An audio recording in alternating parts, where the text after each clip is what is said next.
All right, y'all. Welcome to All Politics Are Local, America's number Wow. one political hip hop radio talk show. Y'all know if it's Friday, y'all know it's time for All Politics Are Local. So, as you all know, this is an extra week for us. So, we're going to have a number of things that are, we're going to talk about a number of things that are in the news. And so, Zaid's going to come through. We're going to give you this rundown, and then we're going to come on with our first guest. So, let's add Zaid. Very quickly, we got a loaded show tonight, as always. At just a few minutes, uh, two incredible black women over in the People's Republic of Brooklyn who are rumbling really hard on this whole thing we call deed theft. It is real, right? Evangeline Bias has created the Stop the Deed Theft Coalition, and they have really made some important noise on an ugly battle that is happening with particularly a lot of our elders, but not exclusively our elders, but a lot of our elders are coming under attack for them in their homes. Just like they stealing land in Gaza, they're trying to steal land in our hoods and jack up their value and get us up out of the way. It's called ethnic cleansing. It's the other way to put it. Evangeline Byers of Stop the D Theft Coalition is going to join us with a sister who's trying to survive D theft. Her name is Carmela Carrington, who actually got sent to Rikers. Talk about some blaming the victim stuff. Check this conversation we get ready to have in a few. 7 o'clock, Marquis Lewis, young man who's been on this airwaves a number of times and has literally grew up doing what he's doing since he was a teenager, and we've known him for that long, is going to be one of the candidates in the upcoming June 2nd election that will elect the next slate of what we call Essex County Commissioners, formerly known as the Essex County Freeholders. Uh, and at 8 o'clock, we'll have a report live from Delany Hall, battleground that is Delany Hall right now over ICE and the racist ethnic cleansing of immigrant deportation and abuse that is going on, right? And we were looking forward to having back the great DJ Rhino to wrap up our show uh, in the last half hour or so. So it's always a full night, and we're ready to ride. And Zai, who's going to be joining us live from Delaney Hall? You know? Ryan Novaleski, who actually is a labor organizer, who's key to what's happening in the battles over at University Hospital. Mhm. I have some other. I invited some other folks. I don't know if they can actually get on. Charlene Walker may come back on. Kathy O'Leary, who gave us a report from a couple of weeks ago, may get back on. But Ryan is the key person that's going to be getting on at 8 o'clock. So we need to look for all of. If we see some other voices, that'll be theirs. Okay. All right. Sounds good. All right. So we've got our first guest. You want to do the introduction? Evangeline Byers, and she's not alone. In a minute, she'll be joined by Carmela Carrington. Right, Evangeline has done some, is doing as it has done. It's not in the past tense. I'm going to put it in the present tense. Is doing some hugely important noise making in the People's Republic of Brooklyn, and not just Brooklyn. It's not exclusive to Brooklyn, but things sharpened. The contradiction really sharpened in Brooklyn uh, around this whole question of deed theft. Fierce young organizer that I just met a little while ago, right? But I'm glad I did, and I'm glad she's doing what she's doing. And she's going to be joined by Carmela Carrington, as I said a little while ago, who's somebody who's trying to survive the ordeal of deed theft. And it's even had to face the ugly, daunting specter of having been sent to Rikers Island trying to fight for her own home. Can't make this stuff up. Can't make it up. Evangeline, how are you, dear Queen? How are you today? Can you hear us? Oh, sorry, we got cut off for a second. I'm doing well. I don't know if you heard. Did you hear the intro I tried to give you? Yes, yeah. I heard it. I'm here. So Okay. I'm doing well. Thank you for having me. There's a lot going on. Yes. Take a beat. Catch your breath. and I want you to unpack Mhm. what we are talking about when we're talking about this thing called D theft. And this is something that's not one dimensional as some will try to make it to Right. minimize the issue, right? Take a beat, Mhm. catch your breath, because I know you're in between moves that you're making, and we got some Yes. wild you're making in Newark. I'll tell you about them in a minute. And you just got a serious shout out from Principal Baruti Kafele, who heard you on the open line, right? So folks are tuning in and definitely want to hear what you have. Okay. But catch your breath, and let's talk about the Mhm. multi-dimensional character. What we're talking about with D theft as we Yes. get into it. So D theft is definitely multidimensional. And I think this is a great day to have this discussion, and that the mayor has just fired the sheriff that was under the Adams administration, has now brought in Edmund Raymond, who is now the sheriff, Is she and breaking which is up? very important to this. Yeah, she's having some issues with her Can you hear phone. me? You have Evangeline, I want you to do Can this you? thing. You breaking up and you about to drop a bomb. Mhm. I hear what you're trying to say, but we're not Okay, hearing you. Go out and try and come back in. come back in. Okay, all right, I'll do. Yeah. We got you, okay? And it looks like her girlfriend in the back, Carmela, her device is having some issues connecting. Oh, they may be both. Who knows? They probably on their way to something together. Yeah. So, because I see she's trying, but it keeps coming up. It says device not connected. And I don't have a. Yeah. All right. So maybe we can ask the other sister if she could just reach out to her Yeah. because she seemed to be having some problems. But Zai, this is actually an old story Oh because yeah. because I remember some time ago when Bob was on the air and he was dealing with this matter. Does it sound better? Much better. Much better. Much better. Okay, perfect. So Carmela's having some issues trying to join. She's having some issues with her connection. okay, she's probably not used to StreamYard, and she has an iPhone, so Oh. yeah, she'll get on. Somebody will help her. Okay.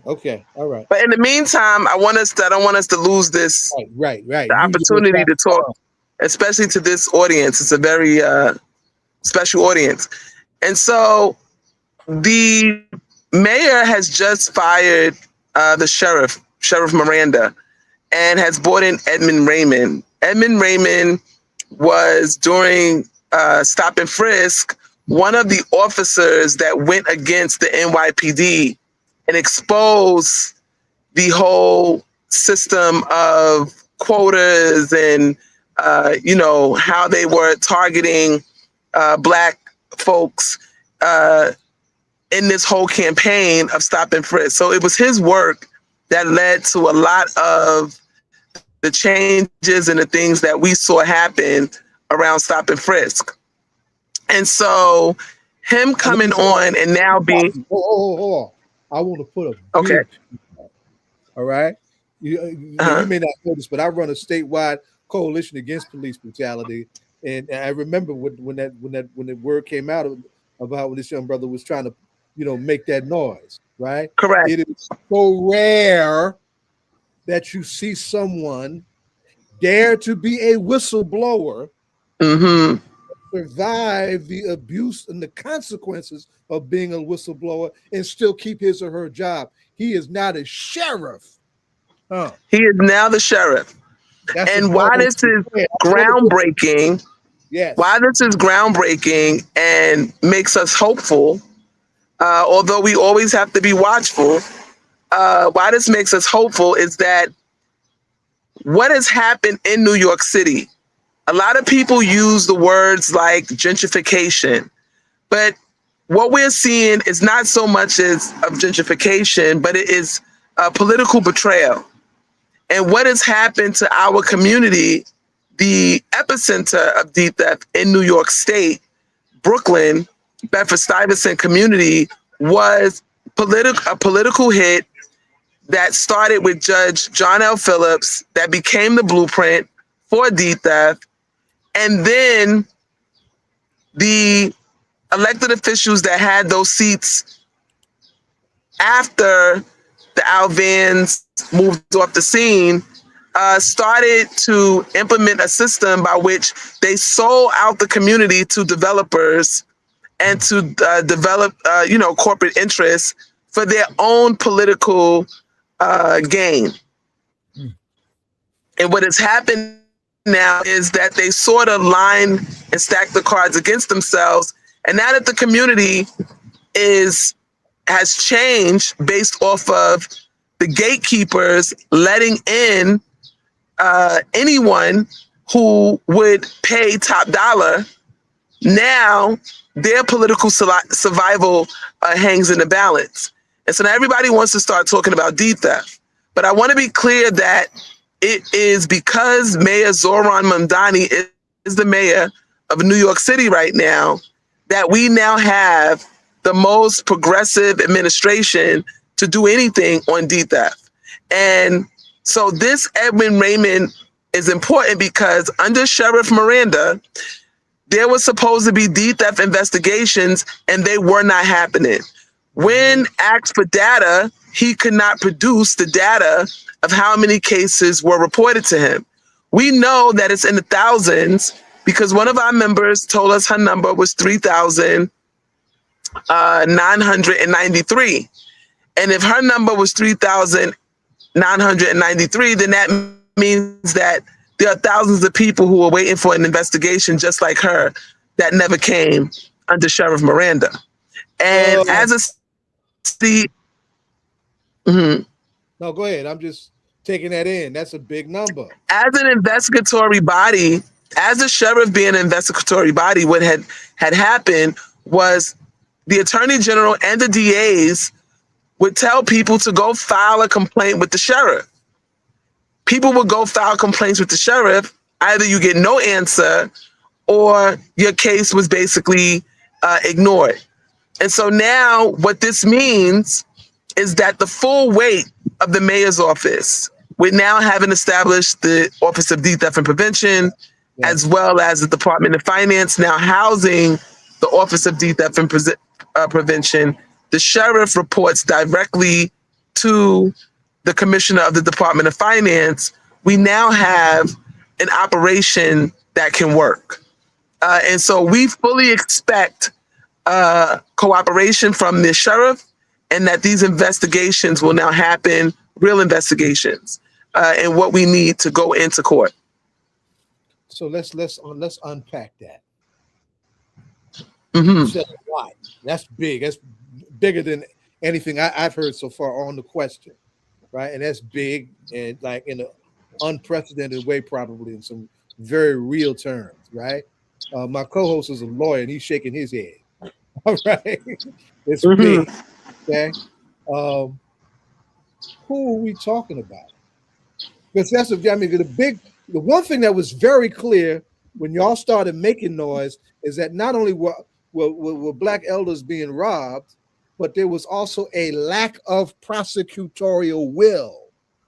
Yep. Those bodies that have the capacity and that responsibility to do that. So let's unpack that. Who are we talking about? So let's start with our Attorney General. And it's very important that we talk about the Attorney General because she's been the Attorney General for some time now. And she was the one who put out the statistics of D theft and how it was occurring throughout the city and the state, with ground zero being Bedford-Stuyvesant and then the surrounding communities.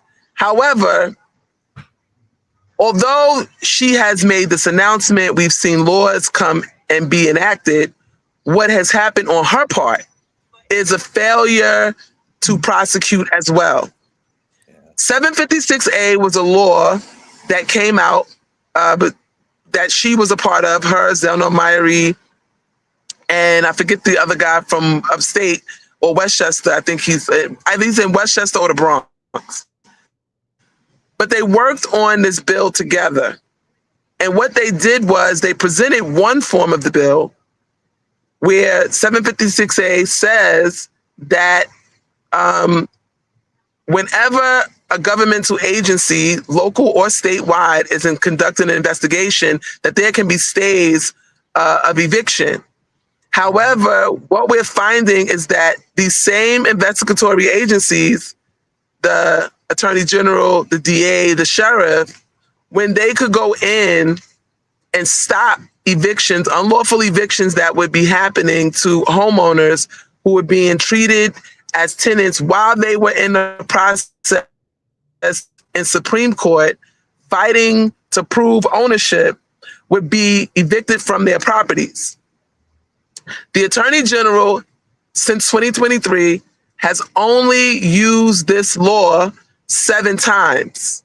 However, according to the statistics, she has over close to 1,000 complaints that have come in to her office between 2023 and 2025.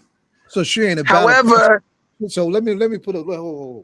She's not about prosecuting these racist land grabbers.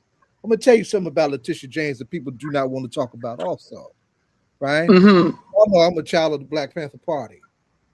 Our last New York State political prisoner was Jalil Muntaqim. 29 years in prison from a COINTELPRO claim. During COVID, she went in the court to block his release. Had him sent back to prison. He caught COVID and damn near died. For some of us, we some of us have been had an axe to grind with that sister for a minute. Not for some of us, it's not surprising, but it should be revealing in a way that makes more of us, ready to get engaged in some real organizing to defend our community. Carry on, keep going. And it's important that we do that, right? One of the things that that has disturbed me about this altogether is that I'm usually in a labor space. I'm a labor organizer due to profession and then just the work that I have been doing. The fact that seniors and their children walked into a labor meeting looking for relief with me and Charles Barron, telling that they were in desperate times. And so one of the things that has come out of this is that her lack of investigation showed up in 212 Jefferson Avenue, right? It is from her own words that it emanated from D theft. It originated from D theft. However, we have letters from her office stating that this was not a D theft case. However, when they really now go and look at it, we know that this is a case of ghost heirs. This is a case of a conservator from Georgia who violated the rules and came into New York and sold a property without getting the proper permissions from the courts. There were jurisdictional issues. There were issues with the heirs and the establishment of who had rights to the property at all. And with all of this being before her, this was sent back to us to say that this is not a case of D theft at all. And so the bigger issue comes now. We get a call yesterday that this same Tish James, who a man named Sanford Sony, who stole over 250 plus properties in Brooklyn alone, 250 properties. 250 properties, was only prosecuted and found guilty of 11. The victims had all filed complaints with the AG's office in some form or another, either got back no response from her or was sent that they had the investigation was unfounded. And so with this happening over and over and over again, and now she's looking for the victims of Sanford Sony. Why do you want to look for the victims of Sanford Sony now? You never gave them any relief.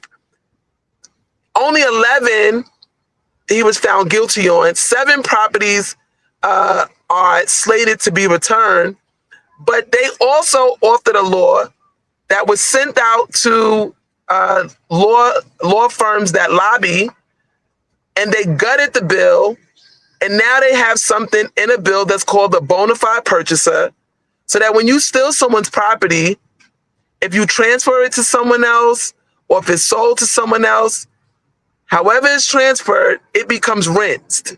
And the bona fide purchaser now becomes the owner. And the original owner who was fighting to get their property back, because the deed thief transferred it, now they're no longer entitled to their property.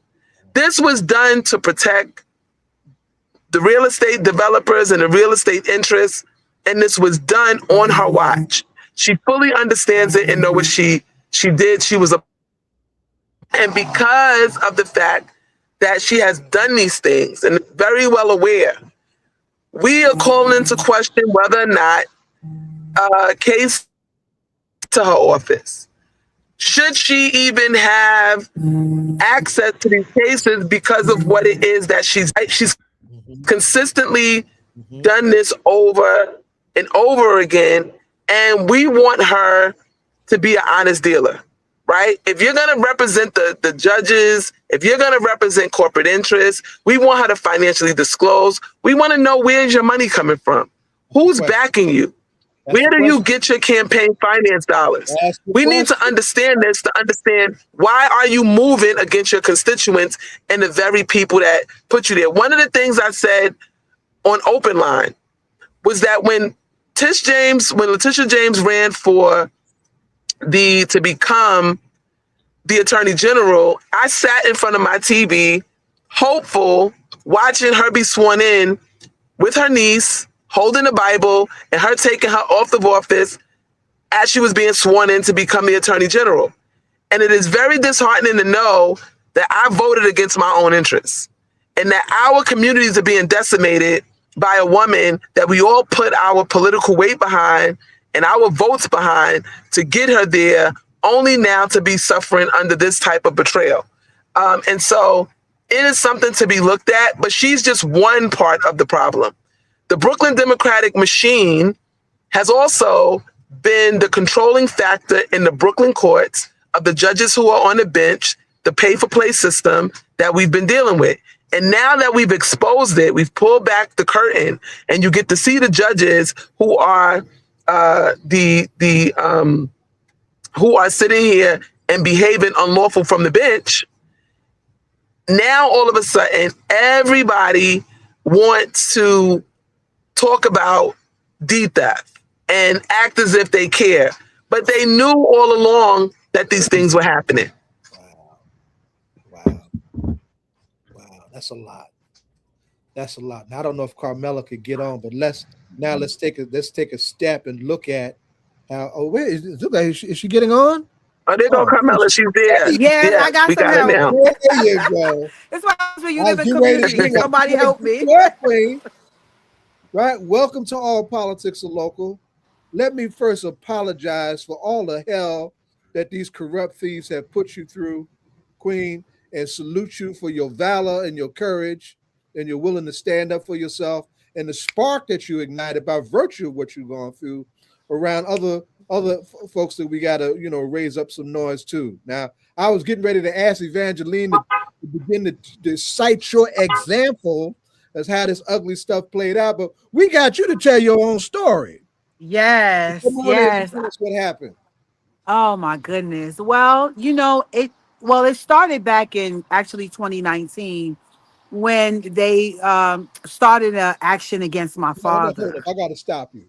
Are you sitting in front of your home that you're fighting for?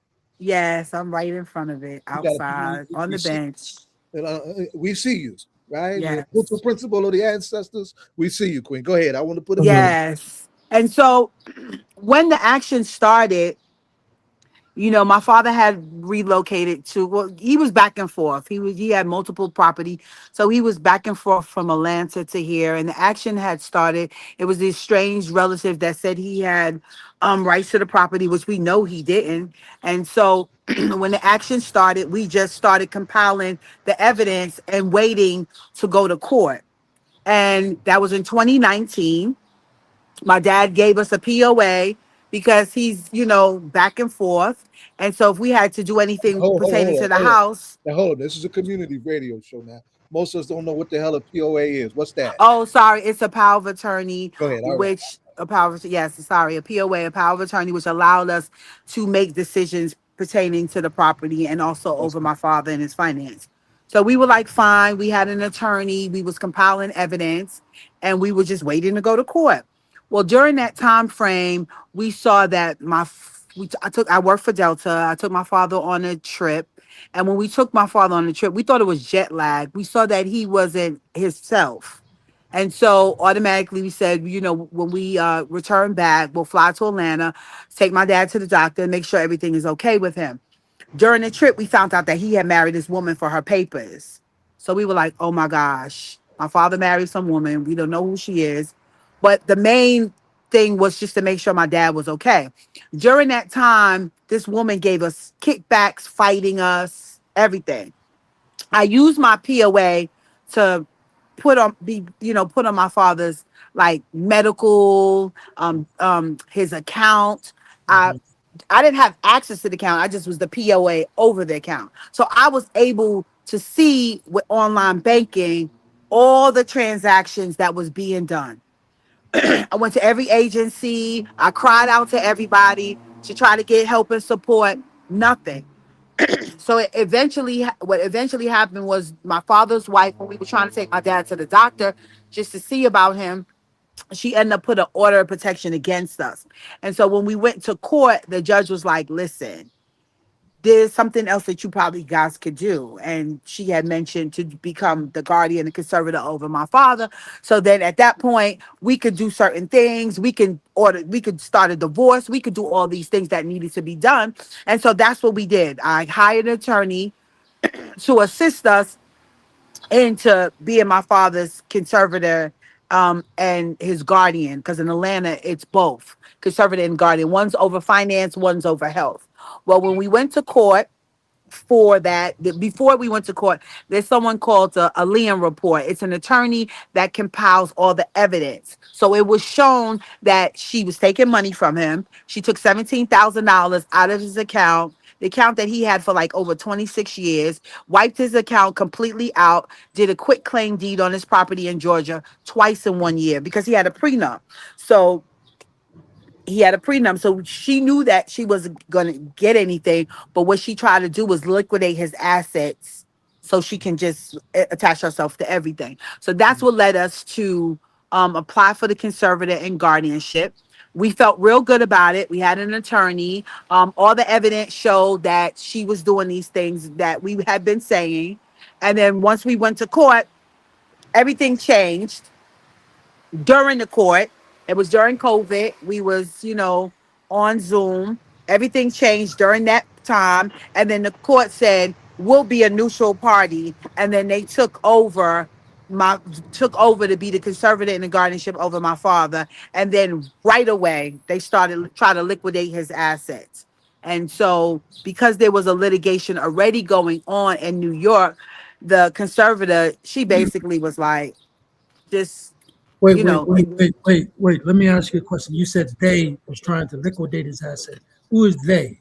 the probate court in the state of Georgia, they instantly started liquidating his assets. He had no debt. He had probably like $103,000 of cash on hand in his accounts. And normally if they start liquidating anything is because of debt. He had none of those things. No debt, no nothing. My father lived very minimalistic. He didn't have any of those. But the conservative came in, instantly start liquidating his assets. And what did the So, attorney do? go ahead, Ed. I'm sorry. Ed is a lawyer too, by the way. So, Well, question. the attorney that we had was only for the guardianship and the conservatorship. So once that was over with, she cut ties. Like, all right, see you later. And then we were like scrambling on trying to figure it out. Like, do we appeal it? What do we do? What's the different steps? And it was just like, you know, But I think something that they need to know is that in the power of attorney, it said that if anything ever happened to him, and if guardianship was to have to happen, that he wanted Carmela to be his guardian. So the power of attorney instructed the court, and the court ignored the power of attorney. They basically disregarded it and made sure that it's not even a part of the documents that were filed originally on the case. It is as if Carmela never said anything about a power of attorney or anything else. And the power of attorney right now is the determining factor in what's happening in the court. That how can a hearing go forth without first acknowledging the power of attorney? And for all of these years that Carmela has been fighting, the power of attorney has been ignored by courts.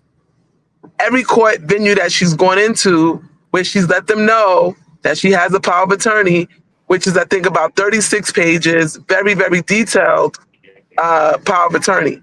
And so the fact that the court has ignored it is one of the jurisdictional issues that's going on right now in the hearing that we're preparing to go back in on June 3rd, that she has to go back in on June 3rd to get the habeas corpus lifted and for her father to be awarded to her care.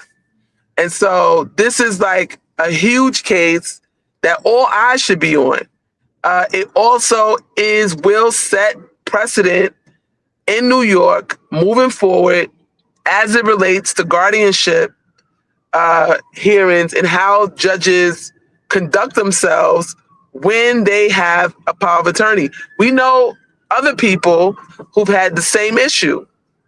There's a gentleman who he went to court, presented his power of attorney, and his attorney revoked his power of attorney behind his back. Oh my God. And said that he had given up his power of attorney when he did it, and which has led to the decline in his mother's health, and almost that she'll never be back to herself because they took the power away from him to make decisions on her behalf. And so we see these abuses happen in the courts all the time. Another thing about Georgia, to show you how racist and intentional the South is about stripping us of our wealth. They took the conservatorship part and put it in probate court. Probate is for the dead, not the living. Yeah. And so the fact, right? Yes? He's still living. Yes, he's still living. yes, they took now understand the conservative part for a living human being who needs services is put in a place where you go to deal with inheritance of the dead. For those who are living to inherit property and for that to go before the probate court for those issues. Instead, they've taken a human life and have given it to the probate court to make decisions about them and their property while they are still alive. And it shows you the intent of Georgia. It's not about the best interest of the ward.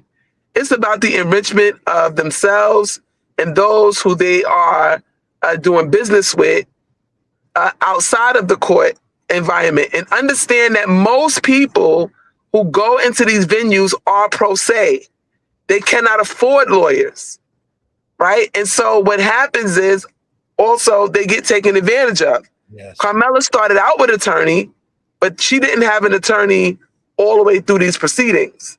And it has made all of the difference in that now, after years of having no lawyer, no one to go in and speak on her behalf, the same arguments that she argued as a pro se, an attorney has picked up and gone in and made those same arguments. And now, all of a sudden, magically, there is now a turn of events.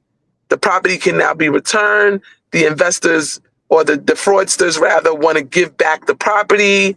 We can have all of these conversations, but that doesn't undo the fact that on paper, there was an eviction awarded to people on a default judgment that the courts were heavy-handed towards Carmela and didn't want to vacate the order while she was trying to safeguard herself from the system, right?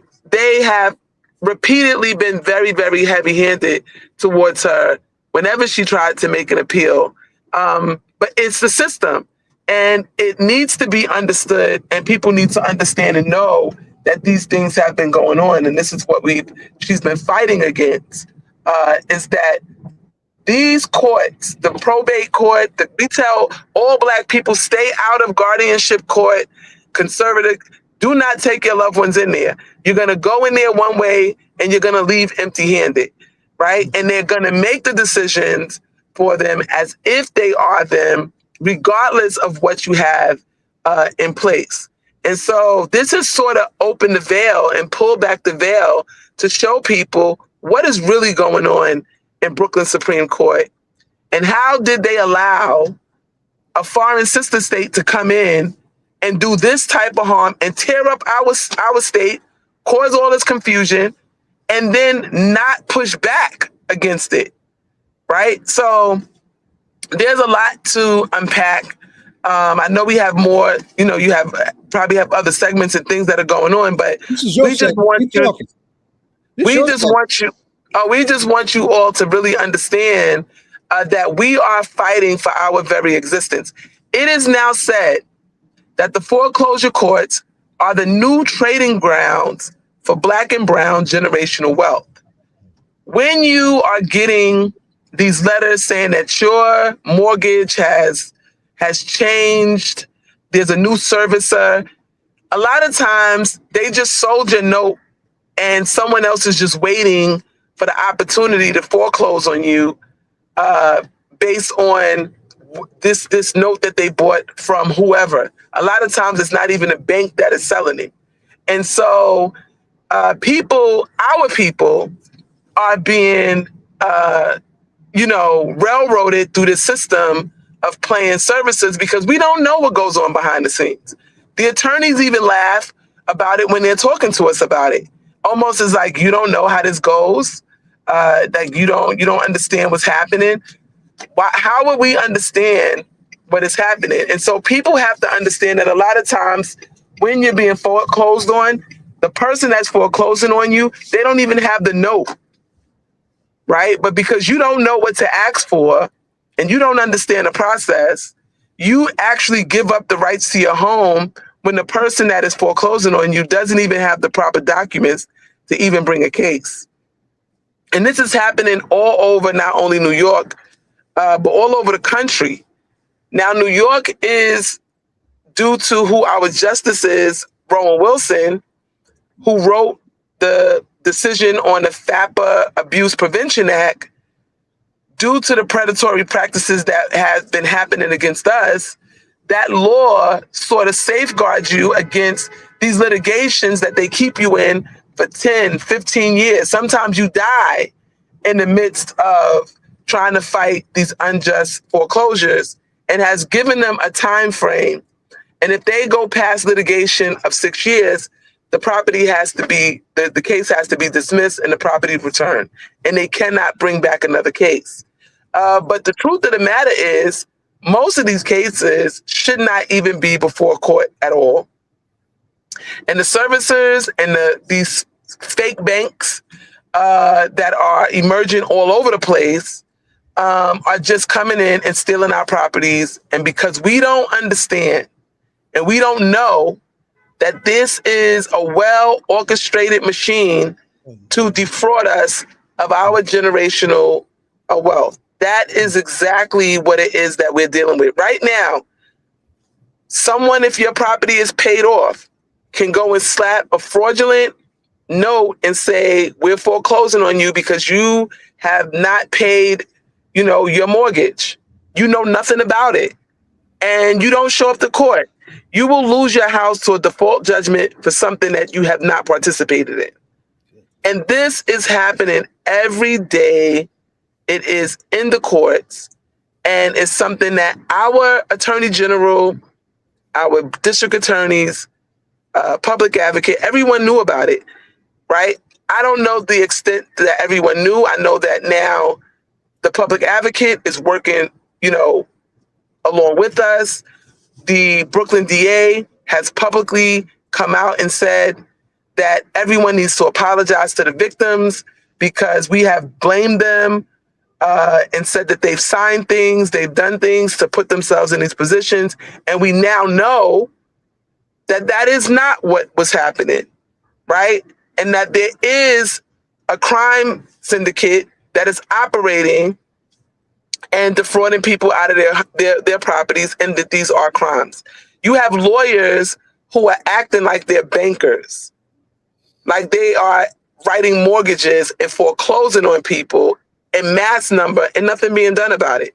But now, again, with Edwin Raymond being brought into the equation, Richard Lee running the Department of Finance, and things being set up the way they are, we do have a chance of some type of justice coming and really getting a handle on it.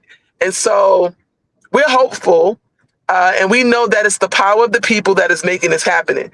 I want to understand, and I want this to ring home to people, and don't forget this. Carmela was not awarded her home by a court of law. She was awarded her home through the power of the people. Yes. The fact that we said we're not giving up no more houses, and come what it will or may, we're going to put our bodies on the line, we're going to put our freedom on the line, and we're going to tell you, you will not take this home. It's not going to happen. And whatever it is, whatever the consequence is, this is the last house that you're going to come and take from us under the color of law. Right. And that has been the success. And moving forward, it is that same applied pressure that it takes. And that's why we're very serious about us stopping using the word gentrification. It's a distraction from what is actually happening. What is happening in Brooklyn and across the country is political betrayal that has led to the population change of the demographic that is here. And it is our own Black bodies in office who have allowed this to happen. And the reason why we know that they have is because Charles Barron is in the same city. He talks about the demographics and what that looks like all the time. Go ahead, make your point. He's in the same city. He protected, as the gatekeeper on his watch, him and Inez Barron protected East New York. They fought, and Inez Barron fought for the state. Charles Barron had full jurisdictional control as the city council member for 21 years over East New York. And East New York is the only section of Brooklyn that is not gentrified that was predominantly Black. Right. Okay? Which lets us know that we had Carnegie, what was it, the other name? There's a whole bunch of them. I'm forgetting their names right now. Carnegie, you had, what's the lady's name that's the head of Veda, Carmela? I'm forgetting her name, but you have Stephanie Zimmerman. You have so many of the electeds that were in Brooklyn, that were in these seats, that allowed and sold out the community, and now want to walk back. You have Jesse Hamilton, Eric Adams. These were the people, Tish James, all the way up to the Secretary of State, Walter Mosley, all of these people. You go and look at what happened to Black Brooklyn under their leadership and on their watch. There has to be a reckoning, and we cannot continue to keep using gentrification, which only means that the transplants are here. However, the people who are here are now our neighbors. And when we get knocked in the head, they're on the front lines with us. The elected officials and all of these groups that say that they are so with us, they're not there. And so we want to be very clear that they could play the gentrification narrative all they want. We know that this is political betrayal. It was a political hit. It has been politically orchestrated for their own benefit. And we know this because Eric Adams is out of office now. And immediately when he leaves, we see relief. Carmela would not be in her home. We would probably have deaths and blood shed in front of 212 Jefferson if he was the mayor right now, because he would have made sure that those, the people who stole Carmela's home and her family's property and orchestrated this, that they would have walked away with the property, and he would have made a statement to affirm it. Wow. And so that is what we're dealing with. And so now We are in the midst of correcting that, helping to educate the community on the power of not giving your allegiance to any political entity, to build up ourselves as an independent body that votes our issues, not according to who's your friend or if they have the blackest rhetoric, but who's really working on your behalf to protect the community. And that's where we have to go, because that's where we are in the times that we're dealing with and we're living in. Let me say this, then I want to come and give us some more words in this. Just as an elder organizer now, how proud I am of you and your generation stepping forward and taking and seizing this moment. That's crucial. I want to get at in some of the few minutes that we have left, how in the madness of all this, Carmelo winds up at Rikers Island. That blew my. A lot of us, we just lost it. It can't happen. You're muted, Carmelo. Come off mute and tell us. Yeah, well, Hear that. you're right. It can't happen. It did happen. But the thing about it, and collectively, with us organizing, is that I I had to stand in it, and everything that they asked me to do, I did, right? I knew I knew what I was approaching because I had been dealing with this for a while. And they were like, no, no, no, just come to court. It's not, just do what they tell you to do. And I'm like, fine. I went to court. When they took me in, I went to court. The judge wasn't even there. Judge Fryer wasn't even there. They called her in.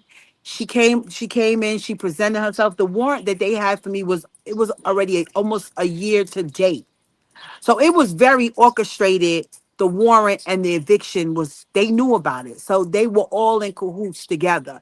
When I went in front of her, when I went in front of the Judge Fryer, we had two attorneys that's in the community that was there on site to be a support for me. Ms. The Carmelo, trio, Ms. Carmelo, what was the warrant for? What the was warrant was for the habeas corpus. They put a habeas corpus warrant against me for not producing my father, which APS was called. They did wellness checks. Wow. All of these things, they had no proof of anything. and So so what let's they did was, let's just state for people habeas corpus. They were saying that basically you were holding your father hostage. Mhm. exactly. But a habeas corpus is normally for institution to produce the body. That's I'm right. his daughter with a They POA. had a warrant for you for saying that you were holding your father. Against his will with no proof. It wasn't like he said it. It wasn't like neighbors said it. They just Cover Georgia their said crimes. said it again. To cover their crimes. Yes. Exactly. You got it. They was trying to cover their crime. So And Carmelo, let me just ask you a question. sure. What was your father's health at that point? Because I remember you saying that when you all came back off of the trip, your father wasn't feeling well. So you all took him to the doctor. Was he diagnosed with something? He ended up having vascular. They said that he had like a vascular dementia. So if his blood pressure is up, it would cause, and I'm thinking anybody, it would cause you to, have you would be like off, like as far as that's based on his blood pressure. So that we knew, okay, let's make sure his blood pressure make sure he's okay, make sure he eats. Sometimes you have to, redirect him, but the redirection is from all this confusion, more so than just him itself, his health. It's from just being displaced, from not having what he needs for him to function like he needs to function. And so, And how old is you know, my father's 84. she? 84. He's Okay. 84 and he has prostates. So that was our main concern, to make sure he was okay and stable. And so when they and Georgia knew about all these things, like they knew, we submitted petitions for them to be removed. So we was in communication with them to do all the necessary things for them to be removed. And so with this warrant that put on me. I went in front of the judge. The judge wanted me to stay in jail, like instantly. She was, if everybody was not there, like Evangeline said, you could forget it. I would probably still be in Rikers. Because y'all been packing the courts, We've been packing the courts, Mhm. right? And ready to all live. eyes are on them. And so she was like, you know, you have to come to court on the 16th. And when you come to court, bring your father. So, you know, of course, everyone is like, just bring your father. You know, we everybody see my father in the community. They know that's not true. So everyone was like, just cohere to it. And I was like, okay. I knew that if I brought my father to court, they were going to take him. Hmm. From all the running around, we took him to the MD clinic. They said that he may have been exposed to COVID. They gave me a letter. When I came to court on the 16th, that's when we finally had an attorney. We, you know, retained an attorney. She submitted the documents, let her know. She let the judge know if it could be adjourned because she just, you know, we just signed a retainer to take on the case. The judge completely ignored it. When we got to court, Georgia was there to take my father back. Wow. Wow. Yeah. And it was like, you know, it was like, to me, it was a relief because it was like, now you see what I'm talking about, you know? And everybody was just like, wait a minute, you know? And I think when everyone was able to see it, it was like, oh, no, this is wrong. This is totally wrong. And I sat there because I knew that she was upset because I did not bring my father. And that's what they wanted. They didn't want to hear what I had to say. They went ahead with court. It, even though, you know, the attorney had, you know, put in the information and asked for it to be adjourned, and she went ahead with the case. And then Okay. afterwards, she sent me from court right to Rikers Island. Wow. And how long were you in Rikers? How long were Yes. you there? How long How were long you there? how long I were was you? there for I was there for 6 days. Okay. It was so bad, Rikers didn't know what to do with me. They had me in civil contempt. And did they release you on your own recognizance or did you have to post bail? It wasn't no post bail. They had court while I was in. I don't know exactly what happened, but they had court while I was in, while I was there. No, they released you on your own recognizance. Oh, was it? Okay. Okay. Yeah. Wow.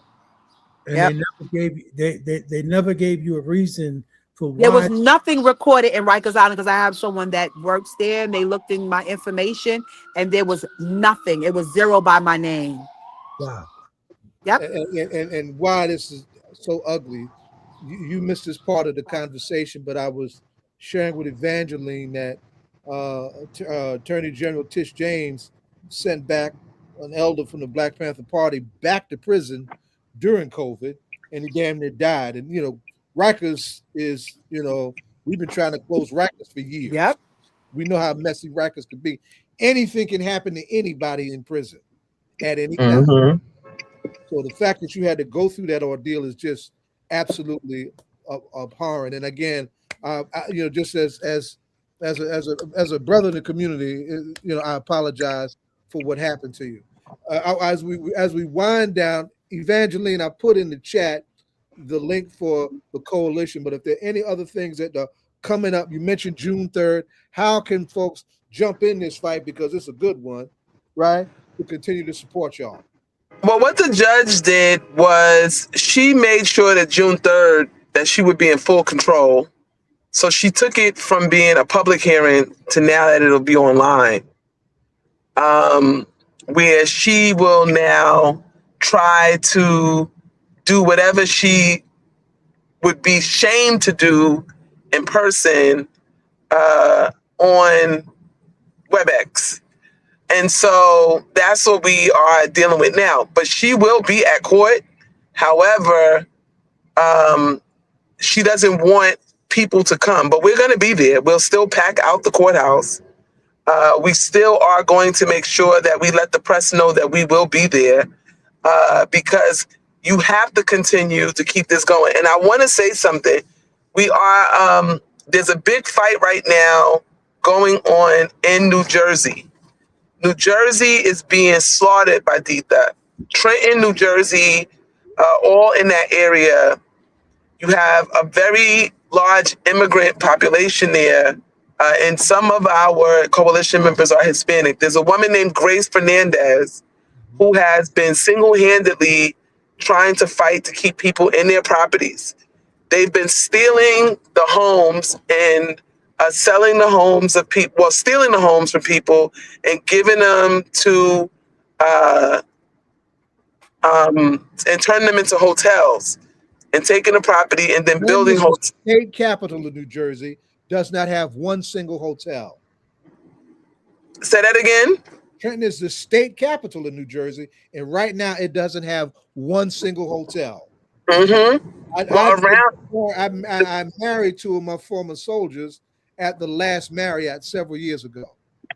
Right. There's no hotels in the capital of the whole state doesn't have a single hotel. Mm-hmm. And so what they're doing now is they're taking the properties from people and they're building hotels. Wow. A lot of these are pastors, people who had properties that they've inherited, and they've just taken them from them. And Grace Fernandez is fighting back. And as such, yesterday, the day before, her tires were slashed on her car. They've started targeting her. She lives on 7 acres and she has cameras everywhere. And she's been letting us know, like, listen, my life is in danger. There's something that needs to be done. And so, again, we need to really have a meeting around this. Yes, ma'am. Understand that the property values, not only in New York, but across the country, have now gone out of control, not because the property values have really risen. It is these fraudsters, these predators who have been allowed to exploit the banking system, the foreclosure system, the short sale system, politicians turning a blind eye to what's happening, the courts being overrun with these cases. And now they are just taking it because they can no longer understand something. In Bedford-Stuyvesant, if you're trying to get a brownstone right now, you know, oh, my phone went off. No, you're all right. We hear you. Oh, she was just trying to. Yeah, she was trying to explain what was happening in terms of trying to get a brownstone in Brooklyn right now. And I, Carmela, I don't know if you can add anything to that with what she was just saying, the difficulty of getting property. And Carmela froze. I think she was referring to what the prices. Yes, what the prices of the properties in Bedford-Stuyvesant is. I mean, they're running at least 2.3 million. Man. As is this neighbor's house right here that was on the market for 2 weeks for 4.3. Wow. And that neighbor should be able to enjoy that if it's coming her way. In 2 weeks, it's sold. Wow. Wow. Wow. And let me ask you a question. Do you know, because you know one of the problems we have in New Jersey is that these properties are being bought by Can you hear me? We can hear you. Yes, ma'am. I can't hear you. Uh-oh. Can you hear us? Carmela, can you hear me? Can you hear me? We can hear you. Yes, we can. I can't. For some reason, I can't hear you. So maybe what you might want to do, Carmela, is try to go out and come back in, see if that works. Yeah.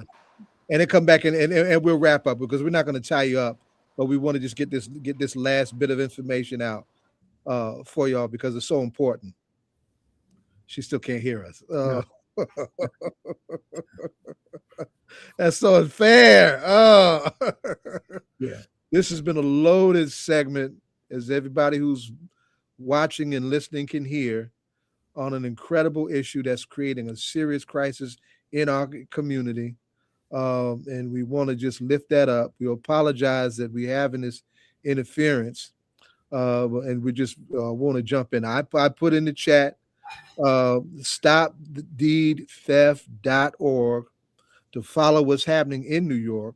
I'm going to reach back to Evangeline and track down Grace Fernandez, who she identified as being a key person on that front here in Jersey. And there's a need for some real, we talk about political education and organizing.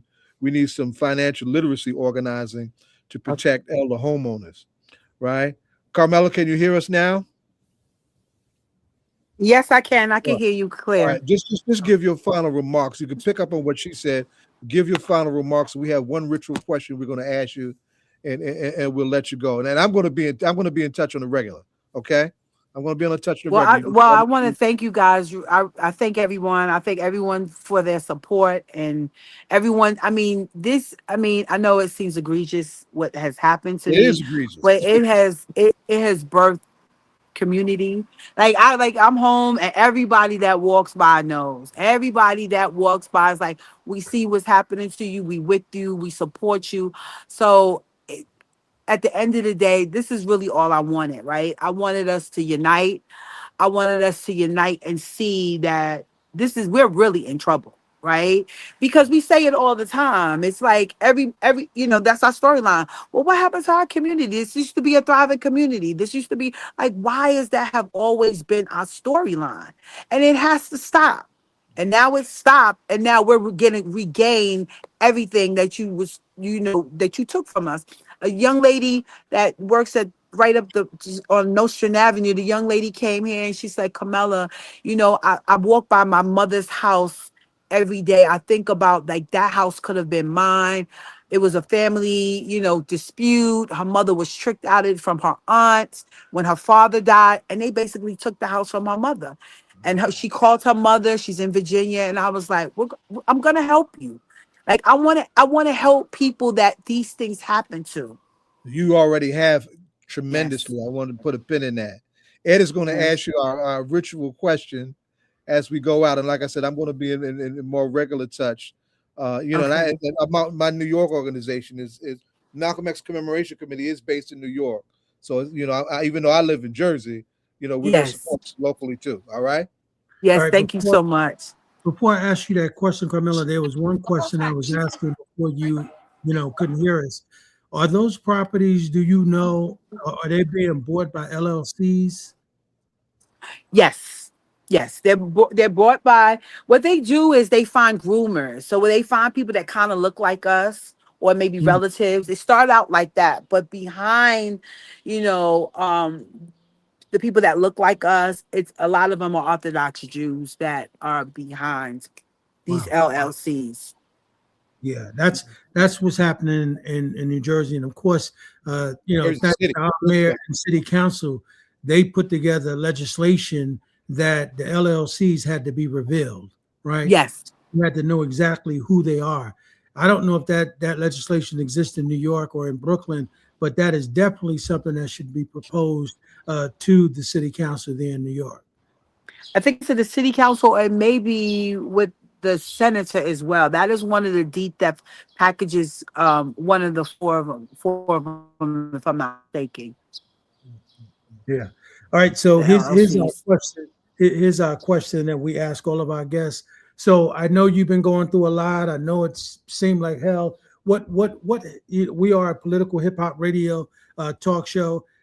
What hip hop song or music that sort of kept you going and just kept you while you were trying to hold on for some semblance of justice in this matter? I think Soul to Soul. Keep on. I mean, that's hip hop. Yeah, Yeah, definitely. that's Keep on definitely. moving, don't stop. Uh, Like that's what it is. I can't even have an emotion in this. I just gotta go. Right. We are music people, right? And Yes, usually when we're yes, going through things, the one thing that we took from Africa to us that the slave masters couldn't take was that drum, right? yes, The way we communicate, the music. And that's why when you look at Africans, everything that they were going through in South Africa, white folks would look at them and say, how in the hell are those people dancing? yes, Right? And they would look at us in slavery and saying, how the hell are they singing, spiritual gospels with all we doing to them? That's why we yes, know that there's a song, there's some music that keeps us going on, that keeps us holding on. yes, So, yes, definitely. I Soul to understand. soul, definitely. Thank you, Queen. We'll be in touch. Yes, thank you for your time. And definitely thank the other sister for coming on. Oh, Evangeline, yeah, that's our quarterback. Okay. She Yes, run the ball. All working she on run it home both every his single systems. time. Proud of her. That's right. Love it. Yes, yes, yes. We listen. We're so thankful for her. Well, Yeah. you She's definitely been our voice because when you're going through this, you just like you don't even know where to start. You don't know where to Right, start, but right, you right. have to trust your lead. You have to trust who's leading, and we trust her 100%. We're so thankful for her, and she's an example to show that collectively we can all work together and make things happen. Because it was all of us. It was her. It was everybody coming together. This is the reason organizing my block. This is why I'm here in my home now. well, We're glad listen, to see that. we We're glad to definitely see thank you for coming and sharing the story. But I want you to know, both of you to know that you've got an ally over here. So I Yes. you guys that. need to get that word out. As my brother Zayid say, we are the community drum. So That's right. place to come and tell it. Yes, yes. And you guys gotta come before the summer's out and come here and come visit. We're supposed to have a real big block party. Soapbox comes to perform on our block and it's supposed to be my house. So I want to give you guys an early invite to come. Maybe We we'll come. Maybe we'll come and we'll go live from over there. Oh yes, yes, please do. Okay. All right. Well, thank you so much, my sister. All right, thank you. All right now. All righty. Take care. And Ed, I gotta do a handoff to you and give you the ball because I gotta go run I and do know. another interview. I'll be back at 8 o'clock for the But late. here's the problem, Zab. I don't see any of our guests or anybody that was supposed to be coming up. Really? Yeah. Oh, I see Marquis bouncing. Go to Marquis. Marquis spoke to me. Y'all don't need me right now. I gotta go handle some other stuff. All right, Zab. All right, I'll be back in a bit. Yes, sir. Please, please, What's please. going on? Can you hear me, Marquis? I hear you. You hear me? I can hear you now. What's happening, brother? Nothing much out here on this campaign trail. Yeah, you look like a man on a mission, brother. Yes, sir. Just leaving West Orange, knocking on doors in West Orange. Yeah. Well, listen, man. John left some questions. John left some questions for you that I want to get to, and obviously, I think that everybody that's running. I think, one of the things that was said before you bounced on, Mark, was that we've known you for a long time. You've been around for a long time, so you're not new to this. Obviously, you've been doing the work and so we know you not only from the community, but of course we know you from what you were doing at the Board of Education. So, Mark, are you there? I don't see you. So it look like we may have lost Mark, but we'll try to get him back. So, one of the things that we want to do here, as you all know, where all politics are local. So we'd like to, try and get all of the candidates who are running. Everybody's free to come through and have a conversation with us about, what they're doing, where they're going, and so. I lost you for a minute, Mark. Yeah. I'm back. So I can't what hear I, you. I went out. yeah, I hear some feedback too. Look, so what I was saying was I just came in from West Orange. Just leaving West Orange, knocking on some doors.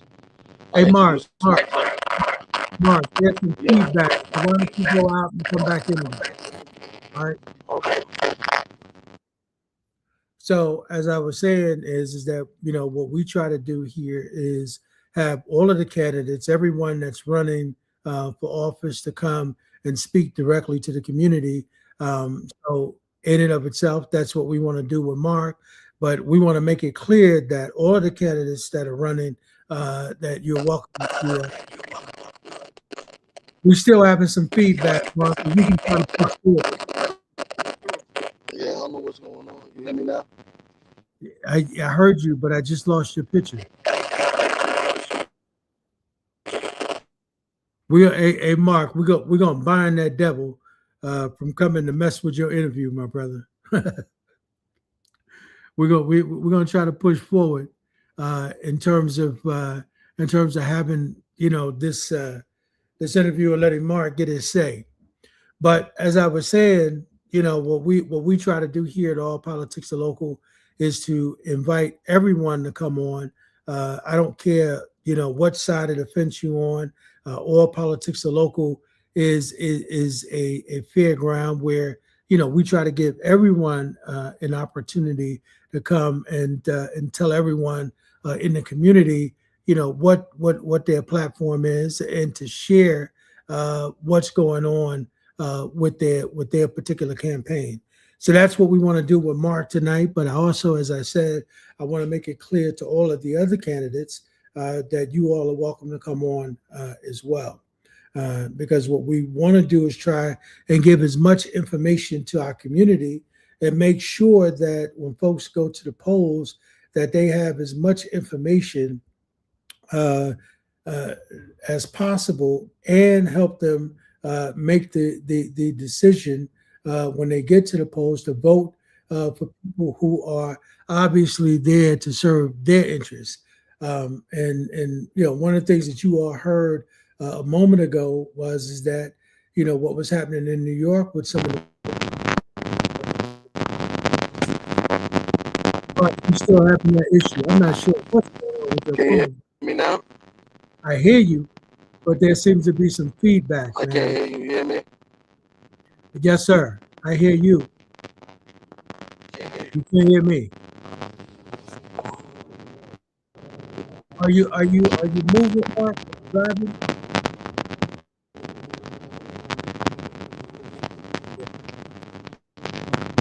That sounds great.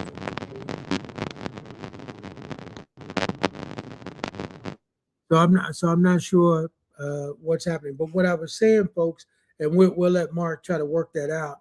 What I was saying is that one of the things you heard with our other guests is they were talking about deed theft. They was talking, and this is why voting is important, right?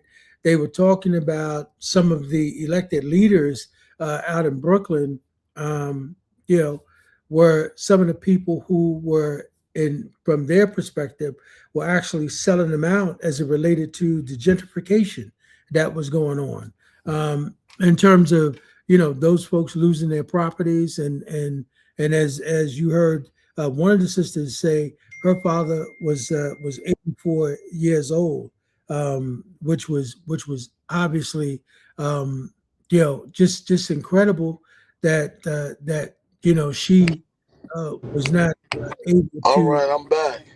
Yeah, you know what? I can hear you, Mark. You sound a little better, my brother. Yeah. Yeah. Not I was sure. going through East Orange. They signal probably ain't as good as. Yeah. Not sure what that demon is, man. He's trying to make sure you don't get your story out, you know.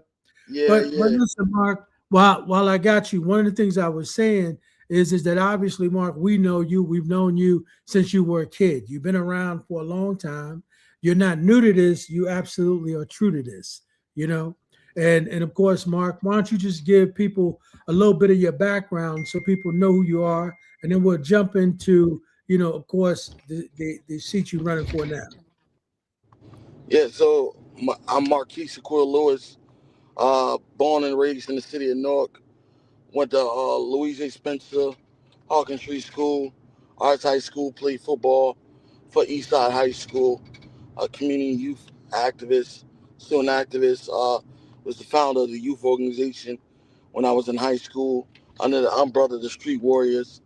Uh, Street Doctor and the Street Warriors took me under their wings and became the face of the Stop the Violence youth movement, not just in North, but through the Street Warriors, I became a national face to stop the violence because of my student activism, which led me to the school board when I was elected at the age of 21 to the school board, the youngest ever in the history of the city of Newark.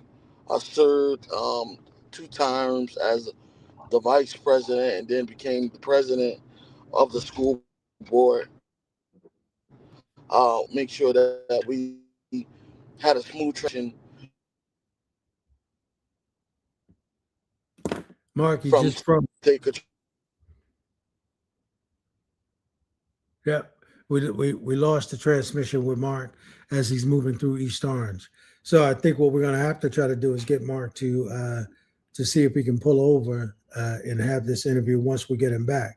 But again, folks, I mean, obviously, what we need to be doing as a community is making sure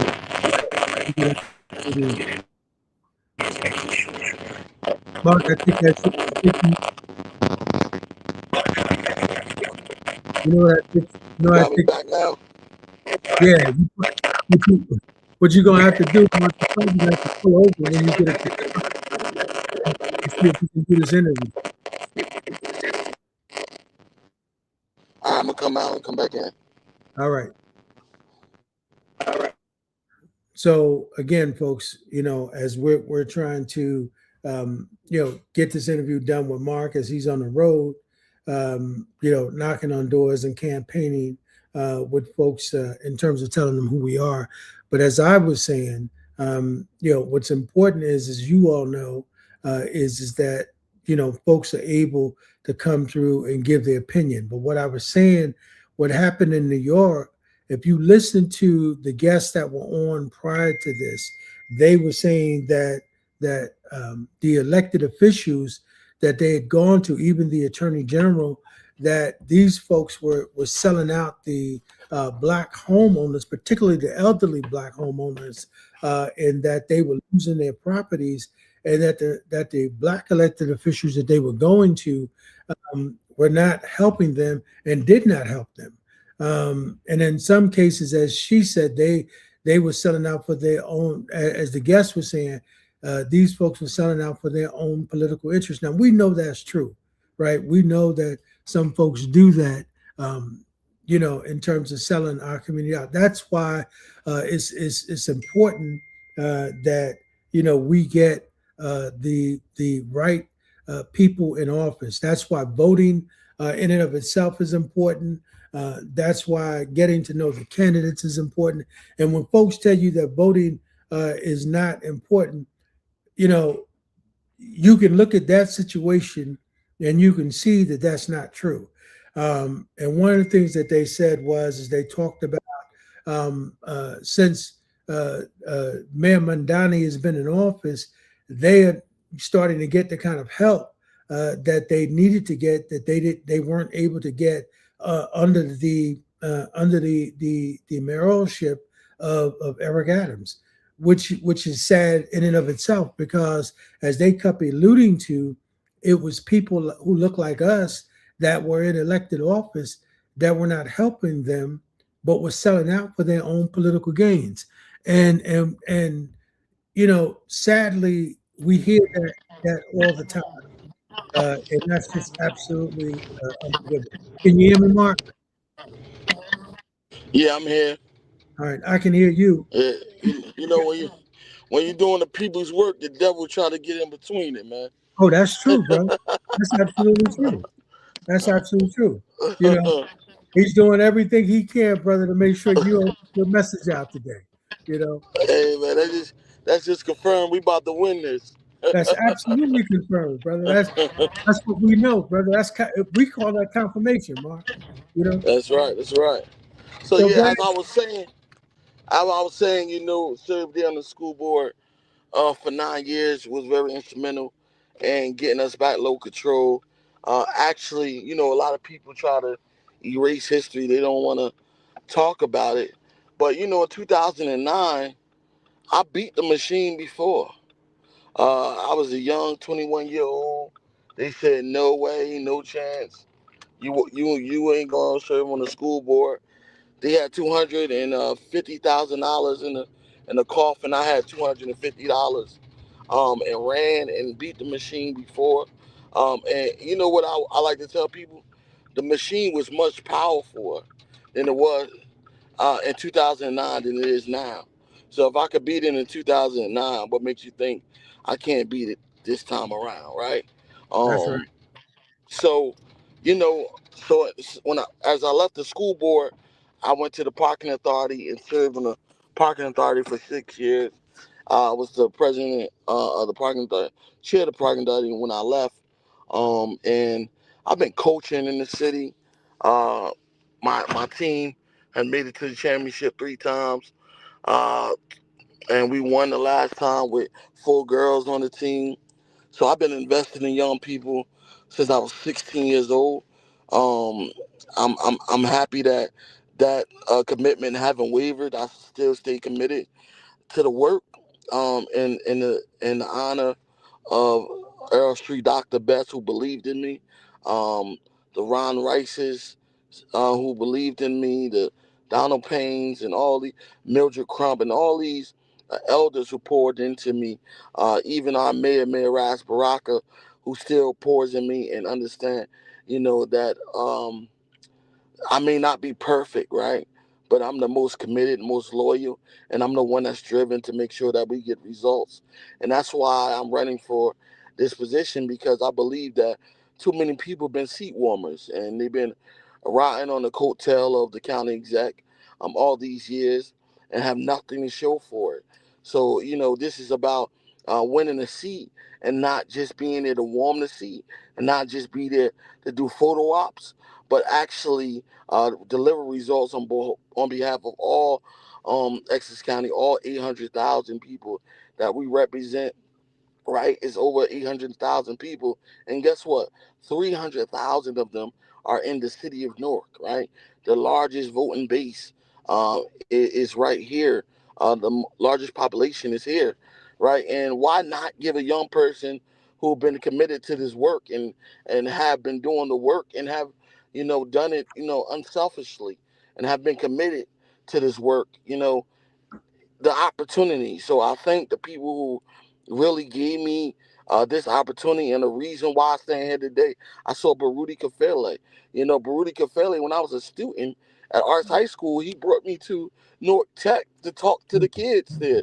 Right, he brought one of their peers there to talk to them about why they need to change their life, why they need to do things right. Right, and as a commissioner, that's going to be my drive still, to make sure that young people who make a mistake in this county are not written off, or are not um, avoided, not neglected. But when they make a mistake, we give them the resources in our detention centers to make sure that they learn from the mistakes. They're not written off, but we set them up to be successful.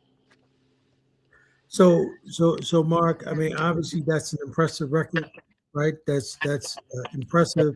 That you started out at 21 years old in leadership, and just to be in charge of a large school system like Newark was impressive in and of itself. Um, so, why don't you tell us, Mark, what is a county commissioner? What do they do? But the county commission is the legislative body of the county. We supposed to review the budget, approve the budget, and also make sure that we are the constituent base, access to the constituents, that they can access us, that they can get information, that we give them the information, that we give them the resources. Our job is to go out and listen to the concerns of the residents, right? And bring it back to the administration on this is what our residents need, right? We're supposed to be their voice. We're not supposed to just be sitting there, just waving our term on by, or just popping up to be in pictures. But we're supposed to be doing real legislative work as the commissioners. We're supposed to be the county government body, right? And that's what we plan to do. We plan to be the government body that's going to make sure that we effectively uh, uh, represent the residents of Essex County, all 22 municipalities. And so, Mark, um, one of the things that you talked about over the budget, what we're talking about the entire budget for the state, or we're talking about the budget for New Jersey or for Newark? And we talking about the budget for Essex County, right? With 916 million dollar budget, right? The residents need to know what that money actually being spent on.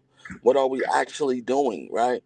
We are less than 1% vendors or contractors in the county. Black and brown, Latinos, and women are not getting the opportunities to really, really serve their community. They're not given the opportunity to provide for their families, right?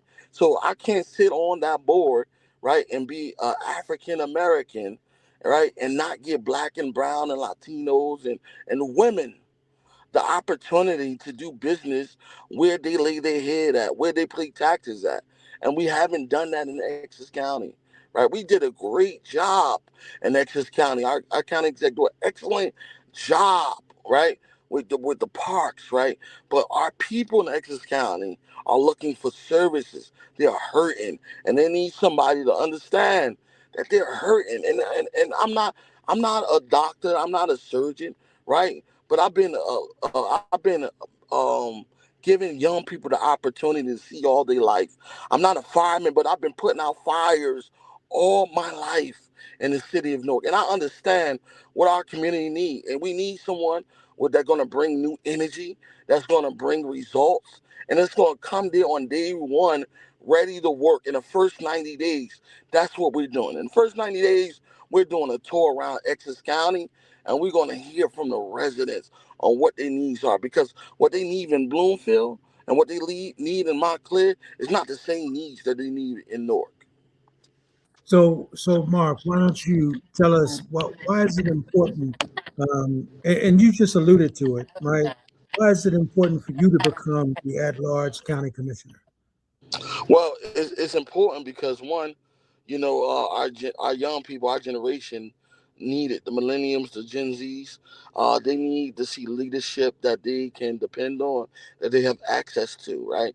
We also need it because our residents in Essex County are hurting, and they need somebody that's going to advocate on their behalf.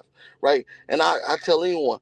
And someone said, "What do you want them to see in the first time?" No, I want them to see in my first 90 days that I'm more accessible. I want them to see in my first 90 days that they get information to learn about what the services the county provide. I want them to see in the first 90 days that they have a commissioner that's going to stand up against ICE, right? That's going to make sure that we give families the opportunity to live in the land of the free, in the home of the brave, and they don't have to be fair to live here. So they're going to have a commissioner that they know that's going to fight on their behalf. But we're going to have a commissioner that young people are going to understand that I'm accessible, that he's fighting for us, that mothers and grandmothers going to understand that he's fighting for us, that he's not just giving us bingo and giving away prizes, but he's really giving services to us.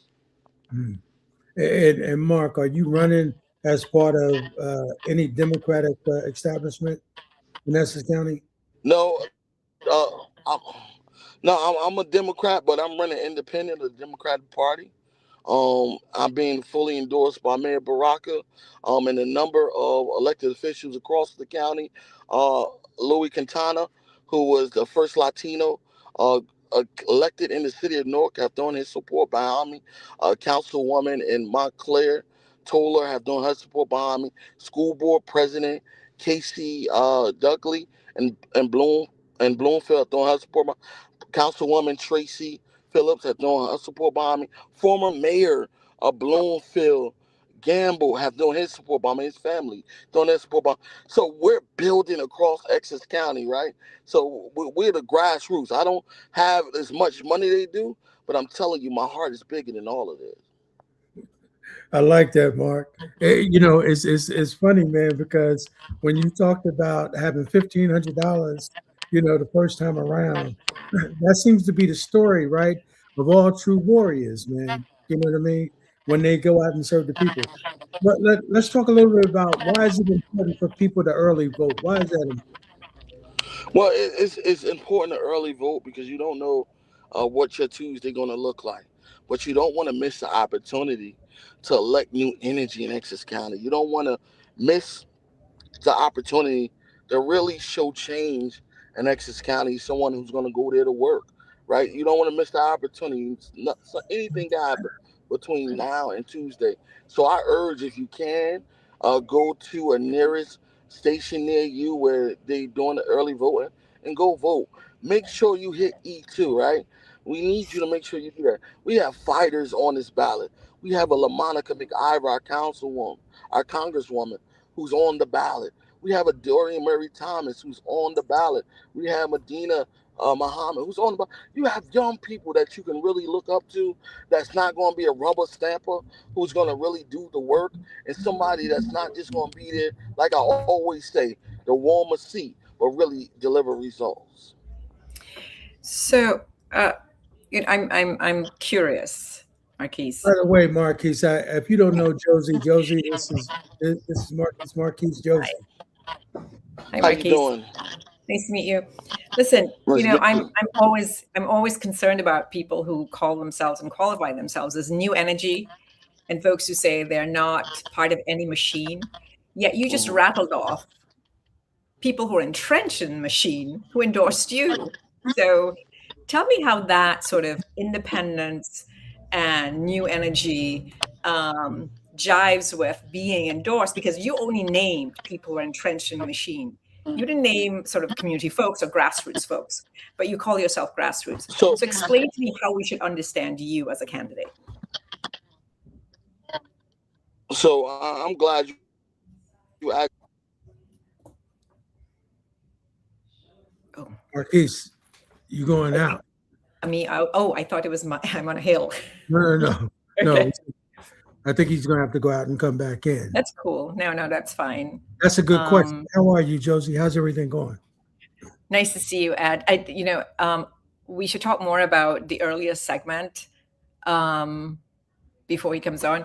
I mean, not now, but I ran a nonprofit, housing nonprofit, during the decades ago with lien foreclosures and thefts in Brooklyn. Wow. I did. Wow. I ran a nonprofit for low-income New Yorkers to get them their first home. Yeah. So this is not new.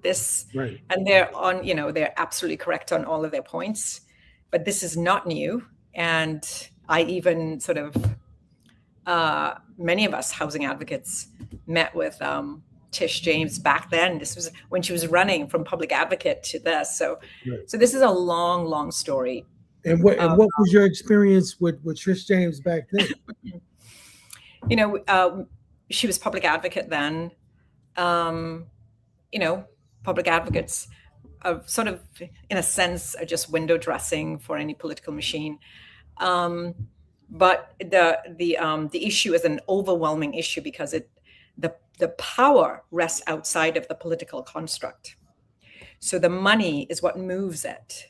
We say there are over 100 different points on a purchase of one property to make money. And usually it's not the person who's buying the property that's making money or the person who's selling it. There are about 100 points at which you can make money and where power rests. And so they're right on all of the elements they talked about. And Charles Barron was a force to be reckoned with back then, 20 years ago. But yeah, Marquis. Seems like your transmission. Hello. Did you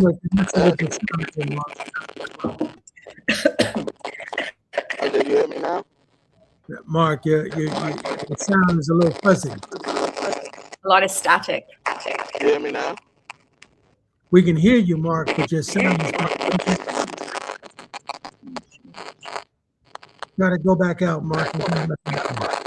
See if we can get a better transmission.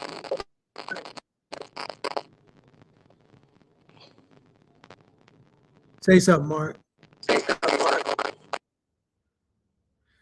But so you were in Brooklyn at the time that Charles Barron was in office? Yeah, I ran a national model for homeownership, funded through Fannie Mae and Freddie Mac. And back then, trillions of dollars invested in getting low-income New Yorkers and low-income folks across the country to buy their first home because people were really invested in the idea of homeownership and what that looked like. And they were, sort of different. And I worked on loan products with the secondary market to do that, from rehab lending to, yeah. Marquis, this sound is yeah, we hear you, Mark, but that static is crazy. That static. I hear you, Margaret. I'm using the static is just absolutely emphatic. That's better. Yeah, come out of the car. Yeah, that sounds. All right, you hear me now? Yeah, yeah. So I'm glad she asked me that question. I was looking for that, right? The people I named, you may think that he entrenched in the Democratic Party, but the people I named have always been challenged by the Democratic Party, have never really got the full support of the Democratic Party. The history of Ras Baraka. Ras Baraka have never been supported by the Democratic Party, even when he ran for governor. Um, Louis Quintana, have been independent. He has been an independent voice, even though he's been in office all these years. Casey Dudley ran against the machine and became the first African American elected to the board in Bloomfield. John Gamble, Ken Gamble, who was the former mayor of Bloomfield, is also a progressive outside of the Democratic Party. So the people that I named that's endorsing me have always showed their independence outside the party, right? And they have put in the work to beat the party. Myself, right?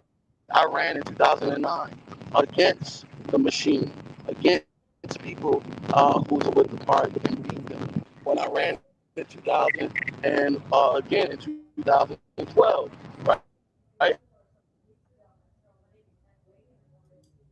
We were struggling through Yeah, it. I think he's lost.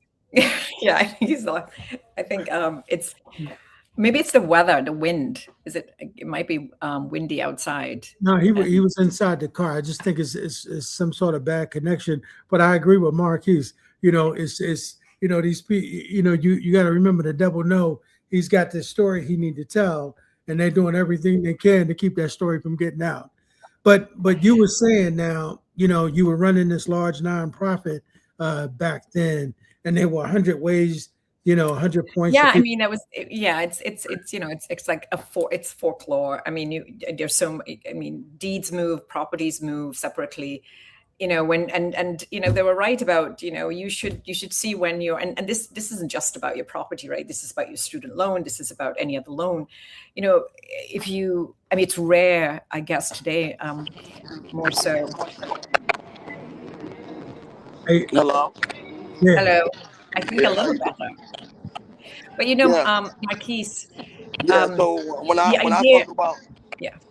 when I talk about being grassroots, like I said, everyone that I named have not been a part of the Democratic establishment, that have actually beat the Democratic establishment, and have put in work. Right, grassroots is about putting in work to serve. All of us have put in work to serve, and have always went against the odds when we had to. Right, having an independent voice, being able to do what's right even when others want you to do what's wrong. Right, we have done that. My track record on the school board speaks for itself. I could put my record on the school board against anybody, right? And what I fought for, what I've delivered, and what I've done as a school board president and a school board member. Ras Baraka, right? And Ras Baraka. More than happy. More than happy to unpack that record. But I think we often confuse the public about independence, grassroots, and machine, right? We often confuse that, and we leave the public sort of fusing those ideas together. Those things are very separate.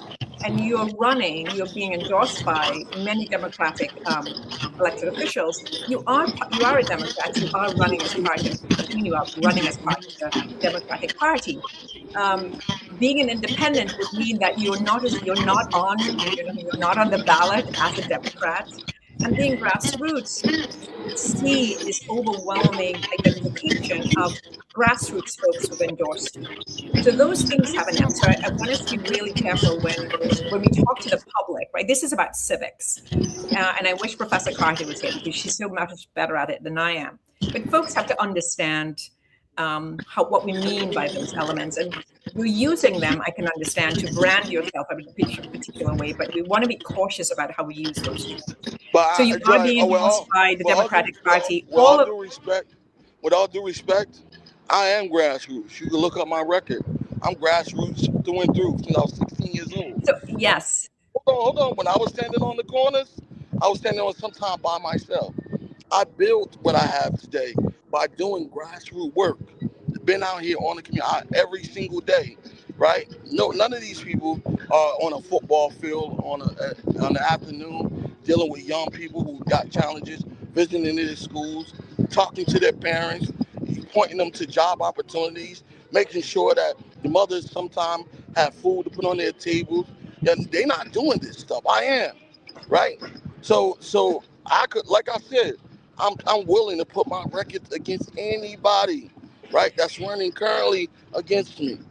I've done it. 16 I years want to old. go down. I got 22 years in doing this. Since I was 16, since I was a kid in high school, right? No, That's why people support me. They're not supporting me because I'm talking about something that may brand me, make me look good. Because this is not about branding to me. Hold on, it's not about branding to me, right?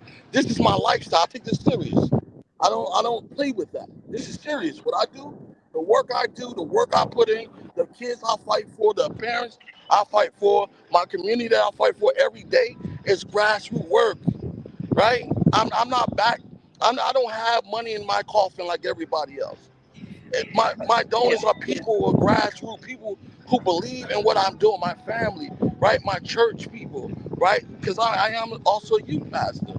So clergy also endorse me and support me. So okay, he's gone again. I hope he comes back. So that's why I get offended when people say, oh dear.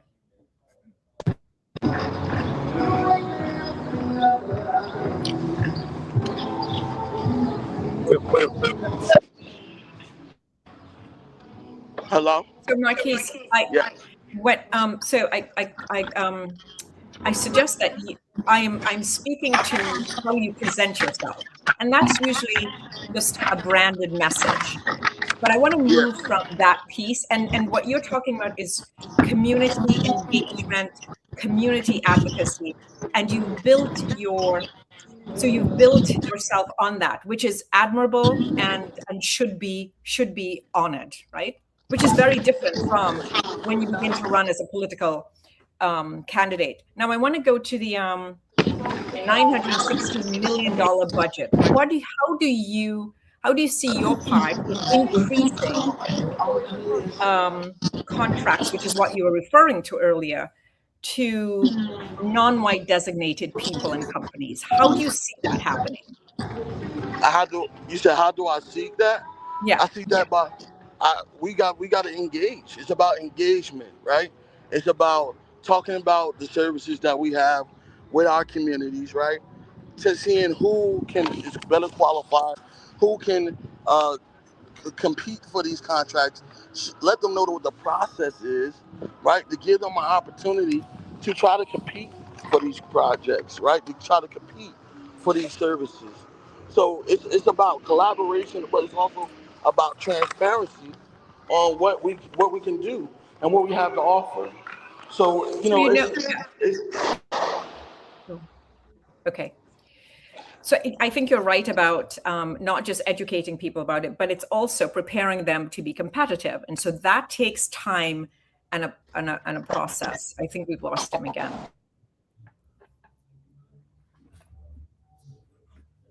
Mark, can you hear us?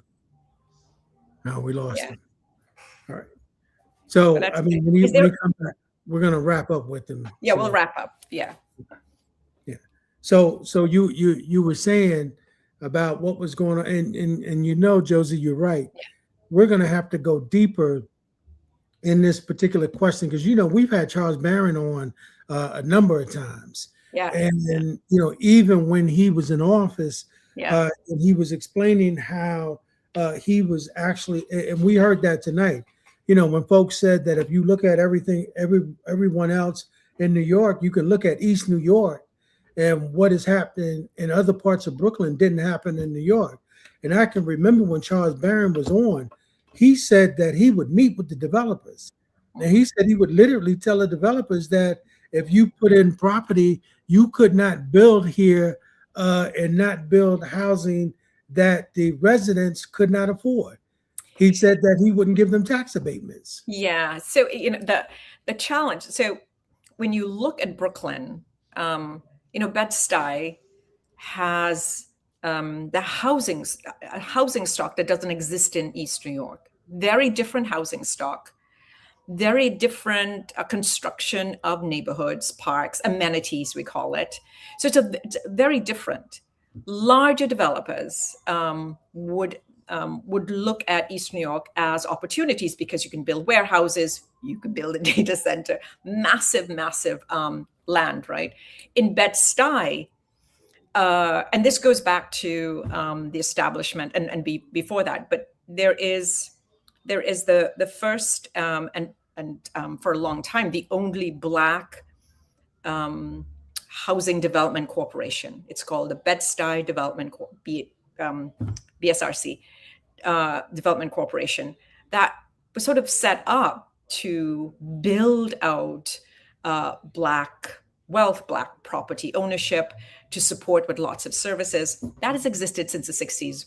Robert F. Kennedy was part of the establishment, one of the founders of Bed-Stuy Restoration Corporation. So you have a neighborhood and a community that is just steeped in wealth, steeped in the possibility of expanding wealth. You've got theaters, you've got parks, it's a whole host of things. You've got stores. It is an exciting, Bed-Stuy has always been an exciting place to be. Even in spaces when we talked about, you talked a bit about Newark in that way, because when I first came to Newark, there was the whole mythology around Newark being this city of crime, and you had to be careful. In fact, when I got off of Penn Station, sorry, Marquis is back. And Ed, you're muted.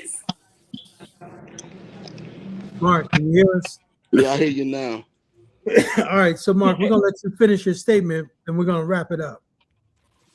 Yeah, so I get it. I get a little personal when people say I ain't grassroots. That's my lifestyle. So I start off grassroots, right? And I didn't say that you weren't grassroots. I didn't say that. Okay. Well, it implied that. I didn't say that. Yeah. But I just wanted to be clear that I'm not a part of the establishment, right? I have always fought for what I had to fight for. I had to fight for position when I ran the school board in 2009. I had to fight and earn people respect, right? I had to earn that their support, that I deserve to be there, right? Right now, the Democratic Party did not support me in the convention. I still decided to run, right? Because I don't care about people putting a silver spoon in my mouth. I didn't grow up that way. I'm gonna fight for everything that I get, right? And that way, I feel like I don't owe nobody. So we and I believe that our campaign is different from the others because we really believe in what we're fighting for. We really believe in equality. We really believe in making sure that it's fairness across Essex County, and we really believe in delivering results, whether it's with our school system, whether it's with our senior services, whether it's through our social service department, whether it's through our law enforcement, whether it's just engineering, making sure that our roads are done correctly, that we have partnerships between the county and municipalities, the county and the residents. That's what this campaign is about. It's not about Marquis Sequoia.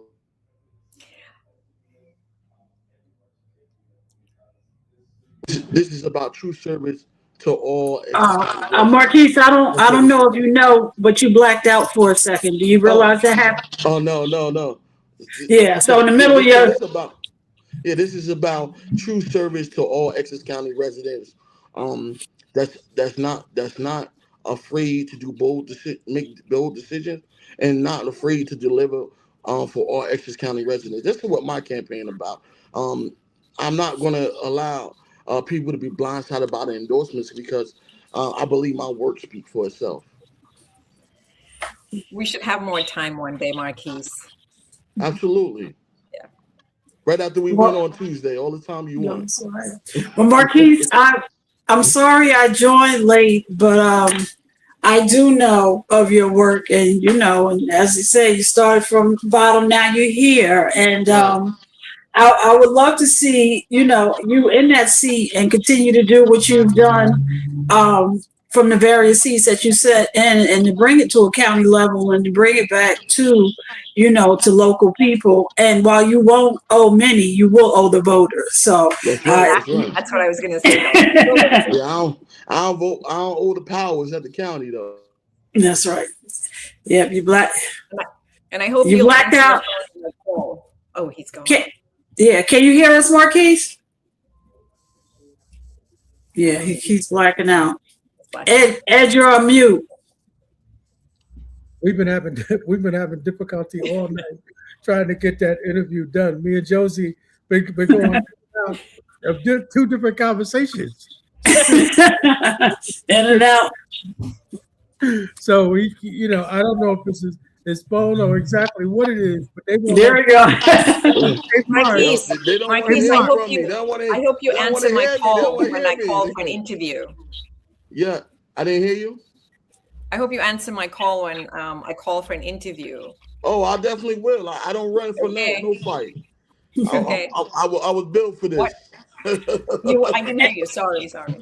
I said I was built for this. I was speech and debate, champ at Arts High School. Oh no, I'm not. I'm not debating. I'm just posing questions that I think. No. Community. Yeah, I'm not debating. I'm just. No, I'm always. Ready. I'm always curious ready. because.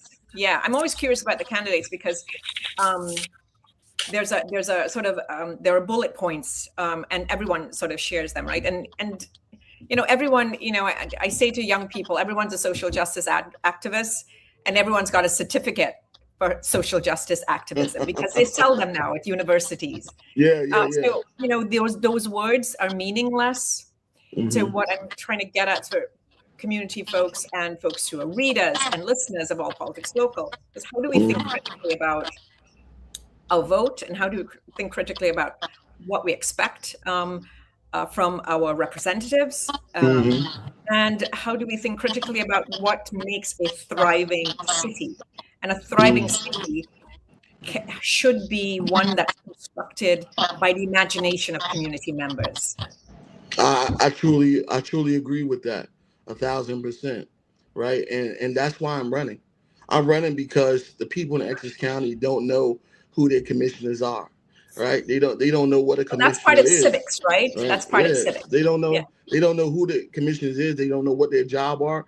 So I find myself at doors educating people on what. But that's in a certain but that is only in parts of the community. When you were school board president.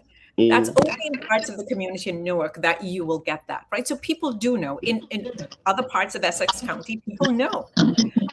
No. So we want to change that, right? We want to change that. I have begged to differ. I've been knocking on doors. I was in Milburn. I was in Maplewood. I just left West Orange. They didn't know what a commissioner was, right? They didn't know who the commissioner was. So I think the perception is that, an urban community, we don't know who our elected officials are. No, I didn't say urban. I'm talking about when you were school. I was in West Orange. Yeah. These people, they don't know who they are. And that's why I'm running. This is not, something just for a title, but this is actually about getting work done for the residents. It is a good title, Marquis. It is a good title. Yeah. And Mark, you're absolutely right because one of the things the mayor said early on the show when he was saying, we were talking about all these candidates running. He said the problem is that we don't have enough of us running for different offices. That's going to be the benefit with you, Mark, because you educating people and they seeing that. Because the mayor said that all of these people running because they only believe that the job that they can run for is either the city council or the mayor. They don't know all these other jobs exist. Why? Because folks that look like us don't hold those positions, have never been in those jobs, right? Mm-hmm. That's a benefit, Mark, for you, right? Yeah. You running, and now people can see because people get a chance to ask you the question I asked you. What Mm-hmm. is a commissioner? What does a Mm-hmm. commissioner at large do, right? We don't even know what that is. So you're Mm-hmm. educated, and just by you being there, and then you giving them a lesson, Mark, because and that brings me to my last question. Why don't you tell the folks, Mark, what is it about your biography, particularly your biography, Mark, that now that people can hear, that makes you more qualified than any of the other candidates? Well, I'm more qualified because I ain't bored. That's one reason. The other reason why I'm more qualified because I'm not desperate. Right. This is the first time you saw a sitting governor endorse county candidates in the middle of a primary because they understand that there's change coming. Right. They understand that there's new energy coming. Right. And what also make me different is that I'm really passionate about this work, making change for my community. Right. I don't do it for the pay that's going to come with it. I don't do it just to be in the spotlight or in cameras. I do it because I've been doing it. I've been doing the work before I can remember. I probably was doing it in my mother's womb. That's how entrenched I am in it, right? And I serve on the school board. The school board is a thankless job. It's school board members don't get paid, but guess what? We are the most highly trained elected officials in the state of New Jersey. They train it on ethics, they train it on all finances, everything. We are the most trained one, right? I sat on the school board for 9 years, right? And then I didn't get a paycheck out of that. What I got out of that is I got to see kids graduate every year with a smile on their face. What I got to see out of that, I saw kids receive scholarships, right? What I got to see out of that is those same kids are coming back into this community. They're becoming teachers, right? They educating other kids. They becoming coaches. That's what I got out of that, right? So this is my commitment, and I've been doing it, right? The mayor talk about it all the time.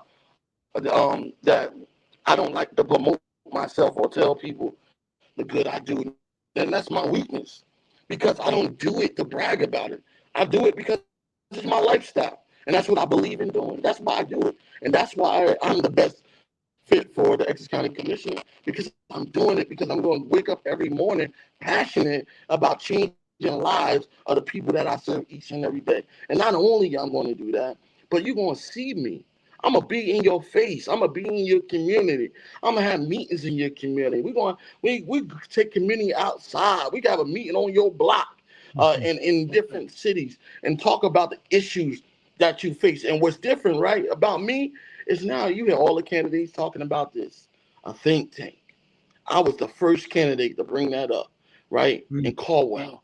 I'm the one that said we need to build a think tank to talk to residents across Essex County to find out what the real issues are and how we can, as elected officials, effectively help them, right? And you could tell how out of in the skies they are because right now, even with this ICE situation, a property right next door to it is owned by the county.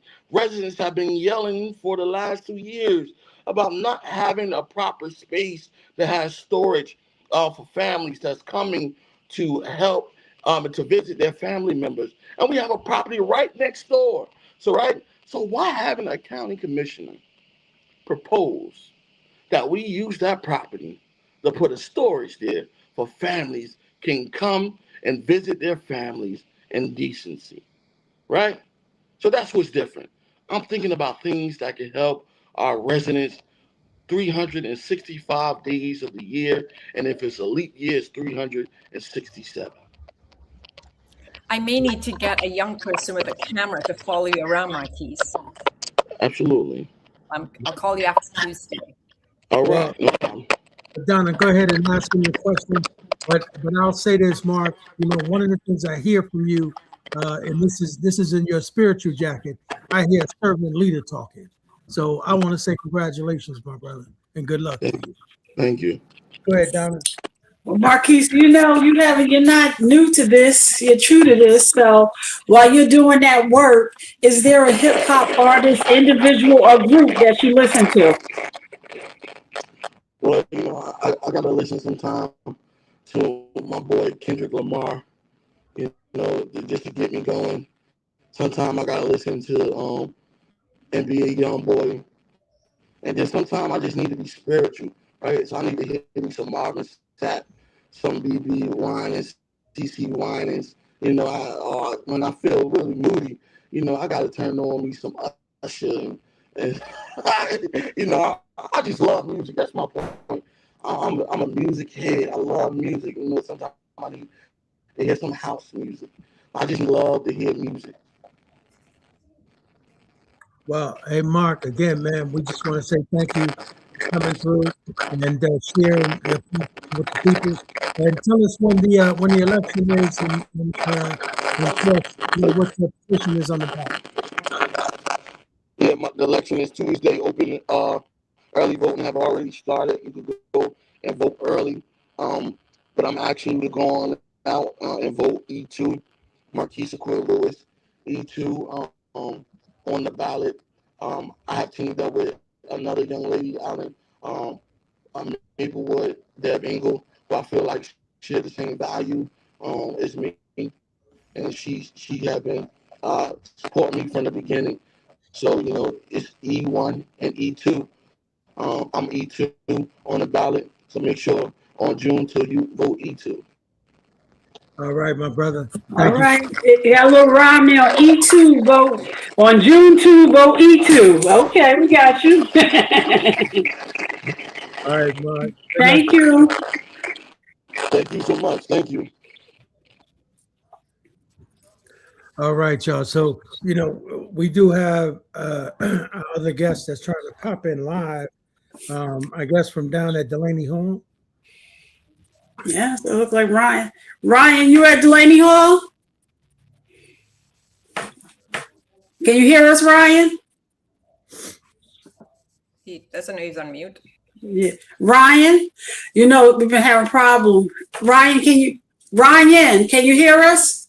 Is he on mute? Yeah. Yeah, but he should be able to, he can't talk. Can you hear us? He's stalled. Yeah. Yeah. So, you know, but Josie, you know, two things is that, you know, I'm going to reach, you know, I mean, I go way back with Tish James, right? You know, before So she you must have been in Brooklyn the same time I was in Brooklyn. Yeah, before she actually got into politics, Yeah. she was heavily involved in the Black cultural movement in New York. Yeah, I remember that. Yeah. Yeah, and so that's why when I'm hearing all of these things about her, I'm kind of shocked by it, you know, Well, because if Bob Law was still alive, you know, Bob would be shocked too. He would be like, "Wait a minute, that's not the. We need to call her now. We need to, you know, because I've had some of these discussions. Politics is strange, right? I mean, Barack Obama was a community activist in the grassroots community too. Politics is a strange place. You know, we are. Oh, Ryan. Ryan, can you hear us? Yeah, can you hear me? Yeah, we can hear you. Sorry about that. My phone was freaking out earlier. Oh, that's okay. Good to see everybody. Good to see you, Ryan.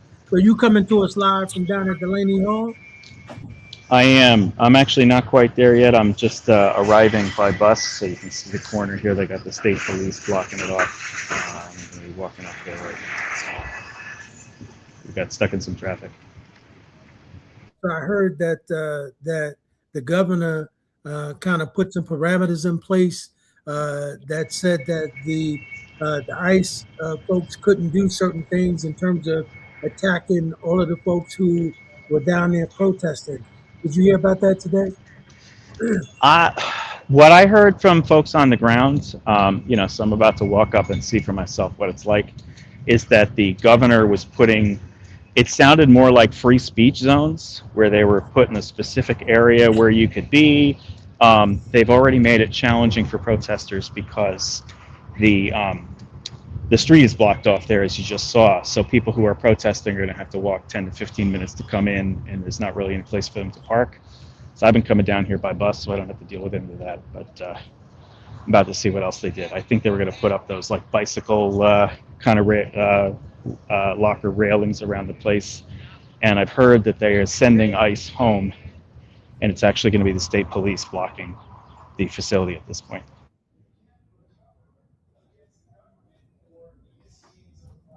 Okay. All right. So you're walking to, right. Is this your first night there, Ryan, or you've been there several nights? Did my audio cut out? No, we can hear you now. You were on mute. You're on mute now. So, I don't know if you guys subscribe to Public Square Amplified, but they just sent out a newsletter. Is it back yet or no? Yeah, we can hear you. So if you I see, can't hear you is the problem. now you can't hear us at all? Try that. No? All right, let me reload this. Can you hear me? Oh, he's gonna go in and out. What were you saying, Josie, about Public Square? So Ryan's our in the field reporter. So we publish like reports from Ryan over the day, like the evenings. And if you look at our latest newsletter that went out today, it was about Ryan. Ryan reports in. So we're collecting these very raw observations from Ryan. And he sent, we have a slew of pictures in our newsletter over the week, because we're looking at when things really popped off, which was the hunger strike last Friday. And so it's been intense for the past week. Increase in numbers, increase in ICE showing up, increase in, there was somebody, and when Ryan comes on, he can talk more about this, but there was a member of POP who was targeted and grabbed and taken to a couple of towns over, and then dropped off under a bridge by ICE, and then he had to make his way back. He had to go to the hospital and then make his way back to Delany Hall. And so, of course, there are all sorts of legal issues, I'm sure, that he's addressing. Yeah. Was that the gentleman that had the bruise on his shoulder? I didn't see that one. Where I did, yeah. And Ryan can talk more about that. But so you've got Pax Christi, the clergy, that they've been there for almost a year, over a year they've been there. And so I know Ryan's been going there over that period, and so many others have been going there for some time. And they have, with this sort of, with the hunger strike that started last Friday, there've been calls to get so Ryan's back. Okay. Ryan? Yep. Oh, okay. You can hear us now? Yeah, I don't know. It seems like the audio works for a little while and then it cuts out, but we'll see how long we get this time. Yeah, maybe it could be your internet going in and out as well. Yeah, my internet's good. It's just I see everybody's moving, but the sound goes away. So here, I'm walking up on it now. Okay. And you can see, hopefully pretty soon, you can see they've built this large, like, fenced-in area around the driveway where the protesters are. Let's see if I can go in a wider... Nah, it's better the other way.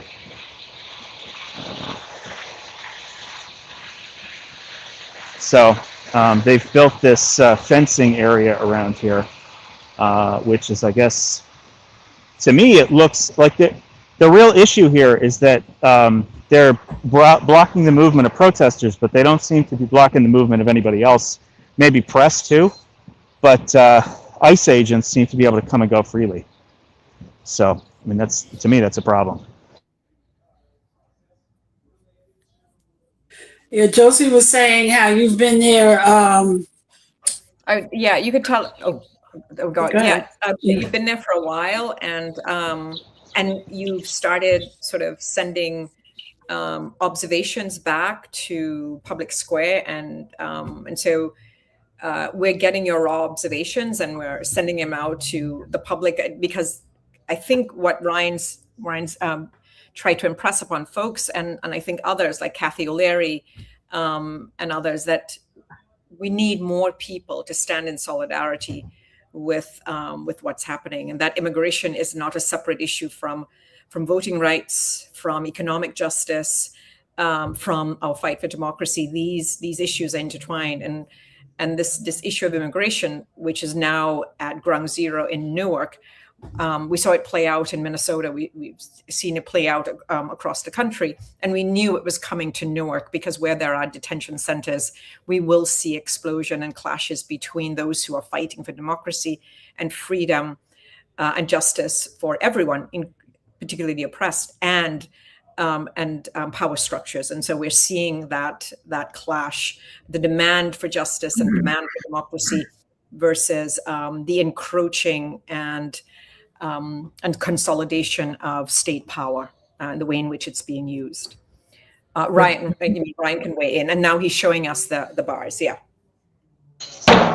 Yeah. So right now, I don't know. It's a crowd of, looks like maybe 100, 200 people here.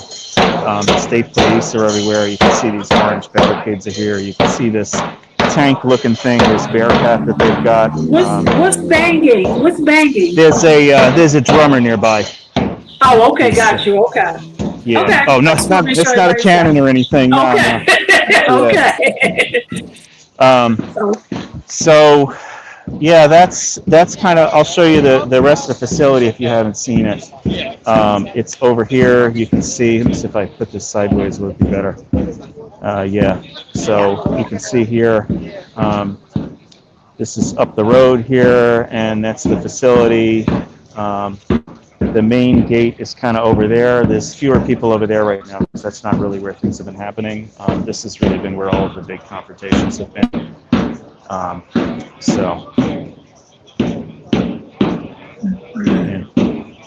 I think one of the concerns I've got, though, Ryan, is that the level of violence has sort of been increasing, right? And we have to be concerned because if you think about it, that's sort of how it started out around the country before the ICE agents started shooting and murdering people, right? So I think that we have to be concerned about that level of violence, and to know that the Trump administration is not doing anything to step in to quell that, and really ignoring all of the elected officials. Because I think I saw when the governor went down there, they would not even let the governor in. That's correct. She was not allowed in. She came here, as far as I understand, she came here, basically made a speech, was here for half an hour, something like that, and then left without being able to get in. Credit to where credit is due. Rob Menendez stood here for, I want to say, 15 hours or something like that. He got here at 8 o'clock. I want to say that was Friday night into Saturday, I think that was.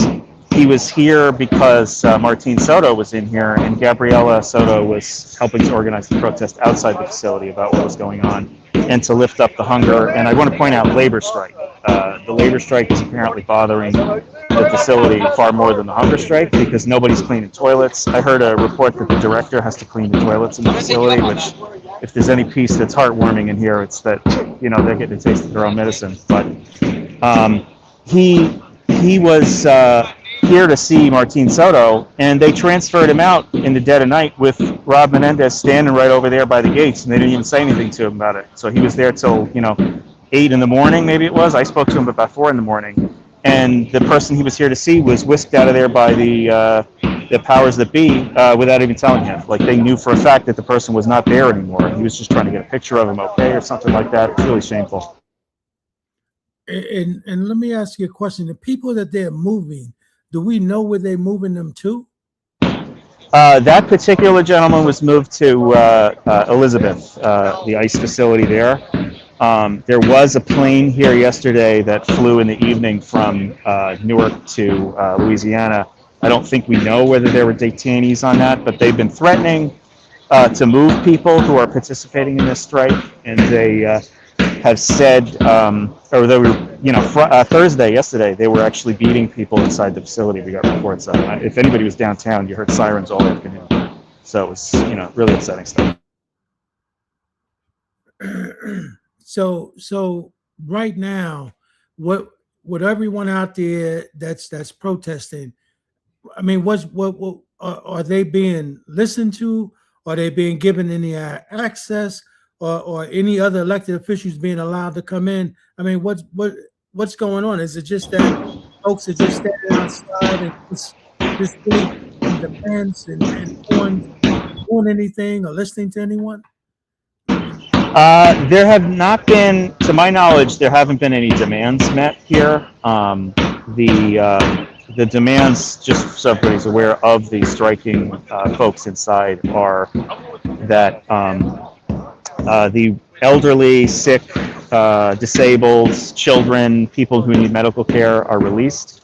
Just have to watch around me because sometimes there's right-wingers who try to get you on camera or something like that. But they want those folks to be released, and they want the governor to come and meet with them. And I mean, understand the facility won't let them in, but I feel like there are a lot of people out here doing more than the governor is, and she's the governor of the state. She has more power than lots of these folks do.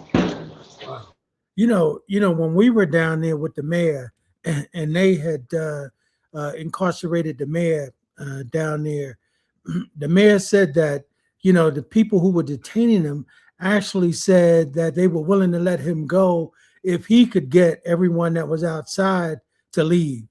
That doesn't seem to be happening here. I mean, saying no one coming out and willing to offer the folks who are out there, some sort of offer to say, okay, folks aren't being fed. If you all are willing to leave, we're willing to feed folks, or we're willing to make the facilities better. None of that is happening. Well, again, that's not the demand. It's to release those specific groups of folks, the folks who are disabled or sick or needing medical care or elderly, and for the governor to come down. They did try to pull something whenever Andy Kim was down here, where he was trying to negotiate some kind of a situation where he was going to check all the cars to make sure they weren't transferring detainees, and he would have the protesters stand down. But right in the middle of that, ICE fired a bunch of pepper spray and backed everybody off and reneged on it. So I mean, but was it the senator allowed to go in? No, he was. Andy Kim, I don't recall whether he was allowed in. There was a senator or a representative from New York who was allowed in a couple of days ago, but I'm not sure that our senator was not allowed in, but a New York senator was allowed in. He may have gotten in at one point. I just don't recall for Andy Kim specifically. But one of the things I just want to, it's probably unclear. Originally, the demand was all of these things with the strike, that folks be released who are sick, elderly, children, etc., pregnant. But what turned this, when really amped it up, was when they started targeting folks who were part of the strike and threatening them with transfer to God knows where, and that's really when things started to kick off. So that's why there has been an effort to keep people from getting transferred, because it's a retaliation for the strike. And so there's not one person who's actually talking to the people inside and negotiating. There's none of that going on. Not as far as I'm aware. I don't think they are talking to anybody. In theory, these folks have to talk to somebody, but they're not reliably letting representatives in. And if one of them was here 15 hours trying to get in, it's not a great sign, right? This is in his district, Robin, I guess. Wow. That's absolutely incredible, because if nobody's talking to nobody, and then you just have ICE coming out every now and then and getting violent with the people because they're getting frustrated, I mean, that's absolutely insane. And it's not good. No. And it would seem like to me that what we've got to do is, and I'm saying New Jersey, what we've got to do is sort of put the same kind of pressure on in New Jersey that other groups were putting on around the country. But what they had, though, if you remember, what they had was the violence was being, actually escalating. People were being killed. So yeah. I don't know if people are willing to put their bodies on the line to that point, because I saw a video where one guy was actually threatening to murder another black man. It was two black men were arguing, and I saw one guy who said that he would murder the gentleman that he was talking to. I don't know if that was a protester who was very angry, who was threatening a guard. That's not ideal, but I can understand where he's coming from, given the level of pain and suffering these people are inflicting. And I think you're right. I'm frankly shocked that nobody has been badly hurt here yet. Somebody was shoved into a tractor trailer and their foot went under the tire, but apparently they're okay somehow. So, it's been right up to the line, I would say. And Ryan, I'm sorry, and okay is relative. You mean he has a broken foot and he's going to live? You know what I'm saying? Apparently not a broken leg even, somehow. That's what I'm hearing. Bruising and whatnot. I mean, it's probably not any fun to be run over by a tractor trailer, but given the circumstances, he could be a lot worse.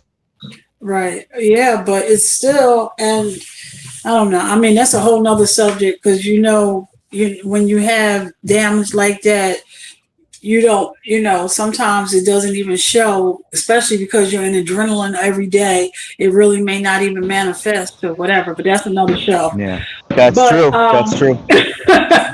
But just the whole, I guess I also with the change in leadership over ICE, just hearing him talk about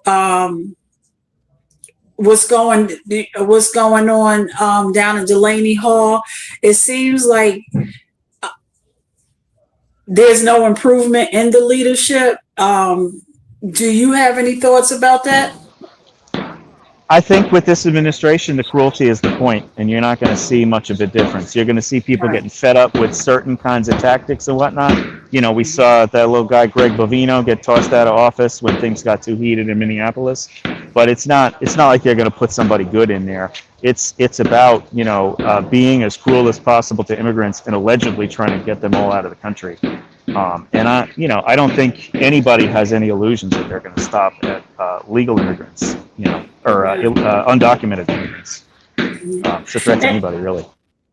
And Ryan and Josie, and just to put a thought out there, and I know we're not talking about this today, I wonder what is the real goal? Because if the goal is about movement, meaning we bring the person who's not documented and we deem them not documented and we're going to remove him or them, the person. But why is there a need for all of these facilities if it's about movement? You know what I mean? So I think it's a lot bigger than movement and removing people. And that's probably the next story that we need to talk about, like what is really going on, and then also the numbers. And I guess that's something that you guys are dealing with also, because on the onset, this was about getting the worst of the worst. And we're looking at the numbers, and there's people that are showing up and doing what they're supposed to be doing in terms of reporting, trying to do the process of becoming citizens. And those are the ones that are being locked up. And now has been this next change with the green card, that if you're applying for a green card, that you have to apply from, your country of origin. So all of these changes are, pretty challenging. And at the same time, it's about a selection of who they want as well, because it's not this person, but then they're inviting these people over to come. So it's really interesting. Yeah, well, a statistic that's helpful, immigrants commit, and that includes undocumented immigrants, commit crimes at a far lower rate than the average population. And there's actually a press release that I don't remember whether I sent over, but it was from the folks in the Eyes on ICE coalition that included a letter from folks who were inside as part of that. And something that they said was the majority of us were picked up going to immigration hearings. There was one person there whose daughter and son were in the car while they smashed the window. They were in a car meeting with a lawyer, and they were pulled out. They were going through the legal process. It's not about that. And it's something I said earlier, you made a good point with the facilities. Why do they need all these facilities if they're just moving people around? Some of these new warehouses they're specifying, they have asked for there to be ovens in there to get rid of biohazard material. There are some other reasons that are less scary that you might need that, but that's really concerning, especially when other things are looking like a lead up to 1930s Germany. Well, you said oven. Go ahead, Josie. I'm sorry. Yep. Oh, well, I mean, these are, certainly we'll see what happens when the Supreme Court comes back with the birthright citizenship case, right? But we're seeing this rapid progression of more draconian immigration laws.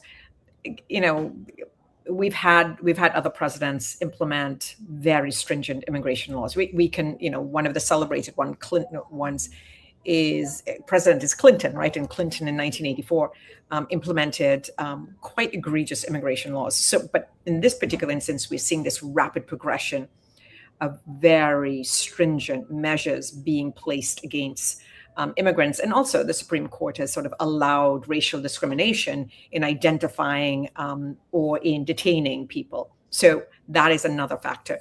And we've got, we have a sort of new methods of data collection and data tracking in the prison industrial complex that's being run by tech companies in ways in which people are being tracked. And, we have no idea what these sort of warehousing elements, what it will look like for civil society, right? What is a warehouse? What's the role of warehousing of human beings in civil society, especially in cities? Like, what's going to happen to state and city governments when they have no control over just swaths and swaths of housing and land being controlled by the federal government? So there's a lot of federalizing when in fact we know that the state holds all the power. And so I think we have to have a bigger conversation on how the state levies its power against the federal government. And I'm not sure that we talk enough about that. I'm not sure that we are engaging that conversation enough. I mean, Mikey Sherrill just signed a massive contract with NVIDIA. Let's unpack that contract. We see data centers are popping up. That's not disconnected from the warehousing of immigrants. So there's so much going on at this time where all of these things are interconnected. And we can't be distracted by these discrete instances, but we have to place them in context. We're talking about immigrants, but we're also not talking about enough. And Ryan can speak to this. Labor's on strike, right? And unions are outside in solidarity with labor on strike. And so, Ryan, I don't know if you want to speak more about that. Are enough unions in solidarity? What was that? They are not. No, not enough unions are in solidarity, and not enough people in the unions that are. Correct. Yeah. SEIU and CWA maybe sent one or two people, but we also see this. We also see this on the streets when POP calls a rally, right? People's Organization for Progress. I mean, I wish we had a labor historian on, or somebody on the ground who's doing this work.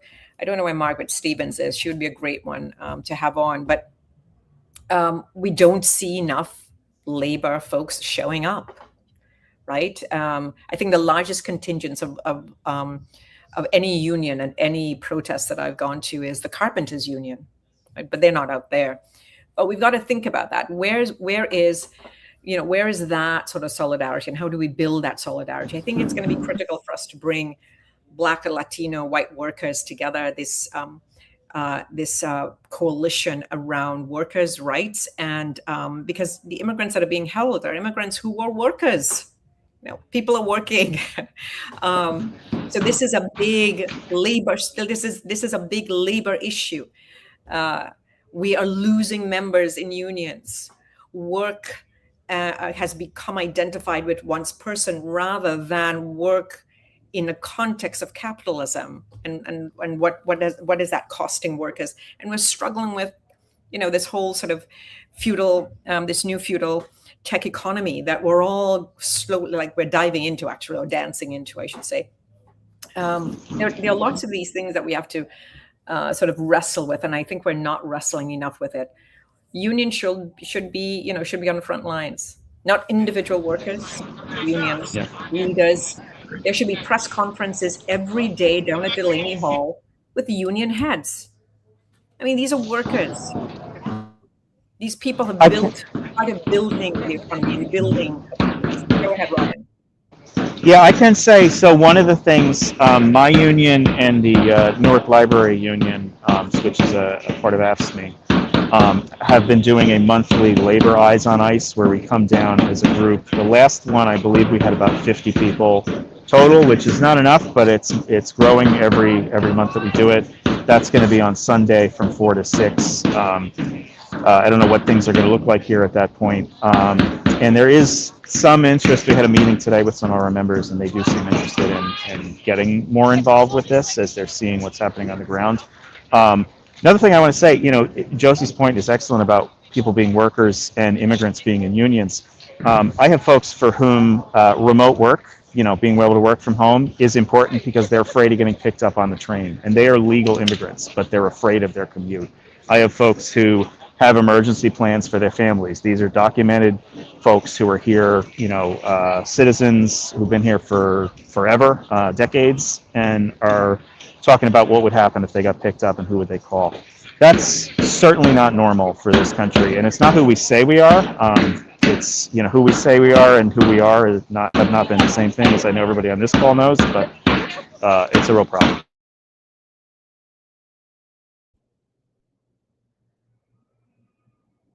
You're muted, Ed. I know you're trying to ask him a question. You're muted. Let me ask a question, because this came up early on in this when the mayor was down there. How much of this do you see, or if you see it at all, is racial? Because we don't see Black immigrants down there, right? Because they're just as subject to being removed from the country as well. So how much, particularly when you talk about Haitians, right? The level of racism and hatred that is targeted at that particular community. I mean, why don't we see more Black folks who are immigrants down there? Why do you think that is? I can't really speak to that. I know that we saw in the candidates for mayor a couple of weeks ago that there are folks who seem to see it as an us versus them kind of thing. I've heard somebody refer to them as serving steak and lobster inside this place while Black folks are not getting taken care of. And I understand the history of this country and why that might be upsetting, but I think we can't have these divisions. As far as who's here, I would say it's people of pretty much every race, old, young, all sorts of folks here, and there are folks who are being very brave because I think they are at risk more than some of us who are coming down here, but they're still doing what they need to do. And the reason I say that, Ryan, is because it looks very much like a Latino issue, right? As opposed to just an issue that involves other immigrants or immigrants in this country in particular. Yeah.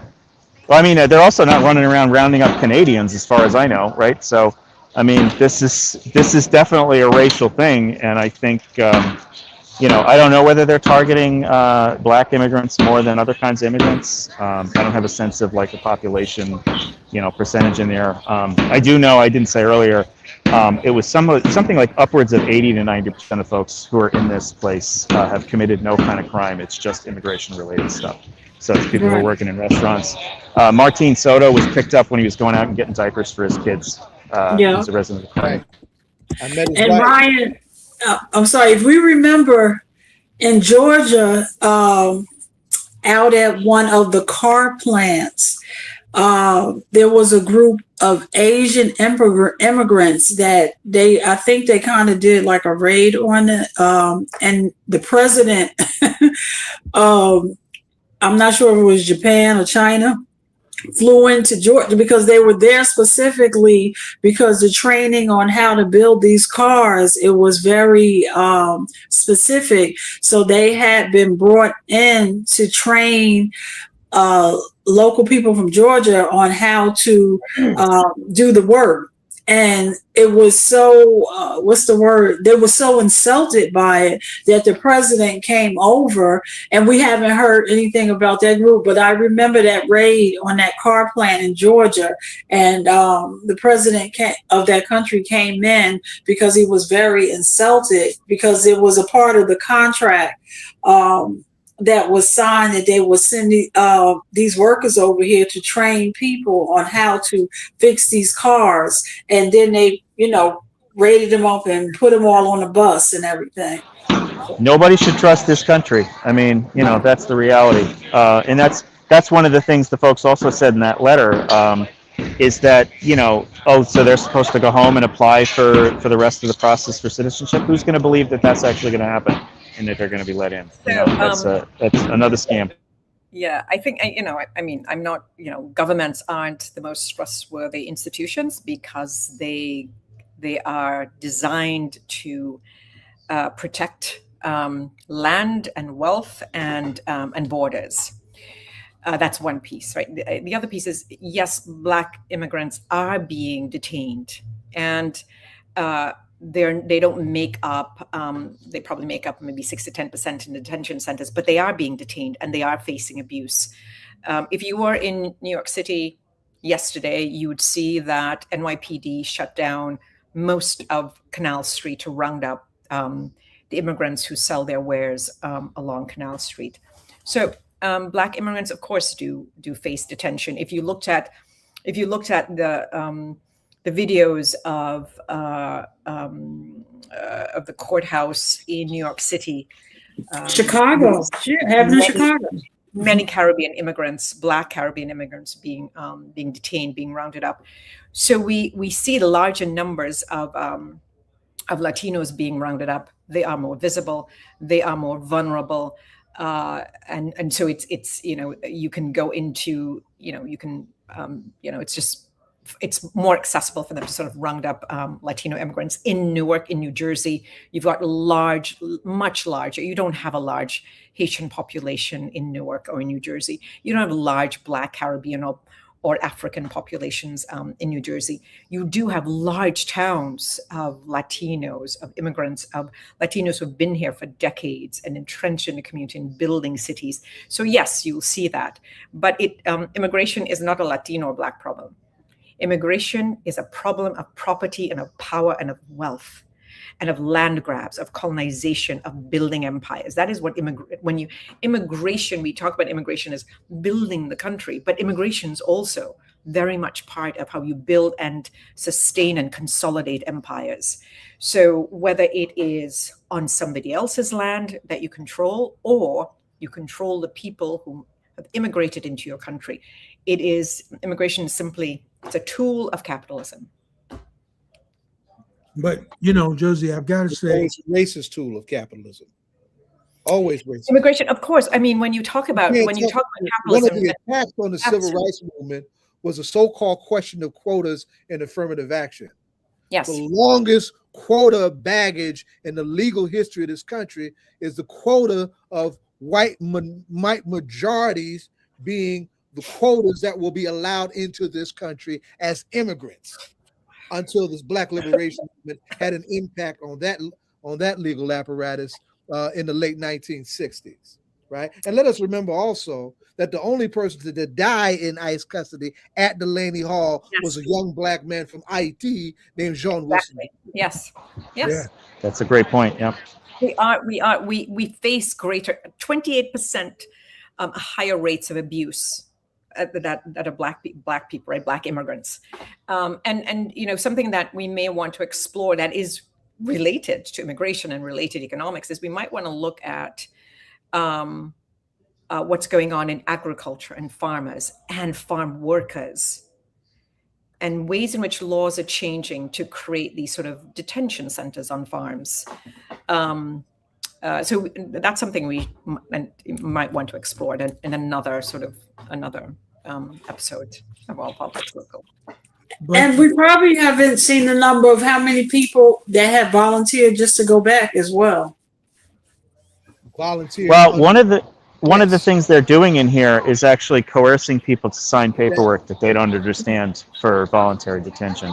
So, I don't know how many people are doing it of their own free will, but there is coercion going on in there. We've heard about that this week. But Josie, I wanted to bring up something that you said. You said earlier, you were talking about state power versus federal power, right? And that was a question when the mayor was there. Like, how much power does the mayor have? You know, because this is in the city of Newark, and then how much power does the governor have with this particular facility? And I don't really think that question has really been dealt with. Right? No, I don't think we've wrestled with it. I don't think we've interrogated it. And I don't think in this particular climate, any governor wants to address it. Like, I really don't, right? We are sort of in a holding pattern. But there's a former congressman who will publish a book coming out soon, I don't know when, where he talks about the states as representing the fourth branch of power. But I think it's something for us that's civics, right? That's understanding government. How do you hold Congress? How do you hold your representatives accountable to laws? How do you hold your state representatives accountable to laws that will protect the people in your state, the residents and citizens of your state? I think it's something for us to, I think we should hold symposiums on. I think it's not just that. It's one of the points of challenge of where we're at right now. Let us remember that Mayor Ras Baraka was arrested. Yes. Doing his duty. Yeah. To on the question of safety and health regulations, because this thing is in the city of Newark, right? Let us recognize that LaMonica McIver is facing 17 years, correct, in prison for raising the same concerns as federal oversight, right? And you know, and there is a need to reaffirm the correctness of that, and to have local officials from these different communities, Newark, Irvington, Bayonne, Jersey City, because folks are coming all over, in the protests. But our local electeds, our council persons, right, should be passing resolutions, absolutely, saying that not only are we in solidarity with the people who are being inside, who are wrongly detained, and the communities that are being wrongly terrorized, but we also are going to uphold the standards that we are responsible for upholding, because that's what put us in these chairs to be these representatives. Absolutely. I think you're absolutely correct, Zayid. There should be press conferences every single day. We should shame our elected officials. City council should hold press conferences. They should shame all of our elected officials, not to show up for an instant, but to be dedicated to protecting everyone in this city. We are going to sort of, there's the seething and acquiescing of power in a sense. And yes, we live in a country where it is an executive representative democracy. That's how I describe it. Our elected officials follow the lead of the head of the party and the president at the time. This is not unique to President Trump. This happened with President Obama, with President Biden, and with others. Elected officials look that way. They do not look to the voters. Voters. Well, I'm going to push back a little bit about that, because I know that a lot of us did sanctuary city legislation, and we did do this at the first when this person was in office the first time, and many municipalities were on the ground, and it was done from a collaborative effort, and that's why you had so many sanctuary cities. However, unfortunately, you had this administration come back this time and was really punitive in terms of municipalities that and even states that were sanctuary cities, states, and things of that nature. And there was I can't remember the pastor's name, Zayid, who I believe he ran for governor as well, and his church he did a lot of work around, sanctuary protection. And now, and I know Governor Sherrill has floated the idea of not, it's a big idea of not sending, because this president is talking about the federal government can't handle it. And then I know she made a response of, well, we shouldn't send our money down to the federal government. And that in itself probably would, because the system is so set up that the money goes directly from a paycheck to the federal government. But it has to be a little bit more creative. Because this administration came out and they're doing a lot of things that pushes back on a lot of local governments and state governments in terms of, federal funding and things like that. A lot of things that they're doing. I'm sorry. Go ahead, Josie. No, but it's sort of this. You consolidate more and more power as power is ceded, right? So you consolidate, especially if you're set up where, as an executive representative democracy, that happens. And sanctuary cities, they were just patches, right? We do lots of band-aids with community members, with residents, with citizens in cities. We do lots of band-aids. Invisible protest rallies are band-aids as well. They're not unlike I think personally, I think there's a deficit of courage at almost all levels here, or creativity. I don't know whether it's one or both, because you got people out here who are putting themselves in front of trucks, and there's other folks who are unwilling to potentially lose funding for a city. I know that's a big deal, but we're one of the wealthiest states in the country. I think you can't have only one party who's bound by laws and expect that this is going to go anywhere good. It's that's true. This is a duopoly. It doesn't. Ed, you're on mute. But Ryan, that's exactly it, right? What Donna is saying. I think folks in other states and some elected officials, they are afraid. Let's not forget what Zayid just said. Congresswoman McIver is still being prosecuted, right? And so we got people. By the way, she showed up. He was there when I was there last Sunday, 7 months. She had gotten in the gate. I'm like, I want to get on the phone and tell her, you don't have to do that until your case is cleared, until you have this child, because they have no guardrails. They harm anybody and everybody. Right. They maced Andy Kim, right? They no regard. They shoved the man up under a truck, right? As a truck was moving. Yeah. But these politicians need to get down here in shifts, to be honest. Exactly. Because these things happen when they're not here and when the media is not here, and that's almost every night.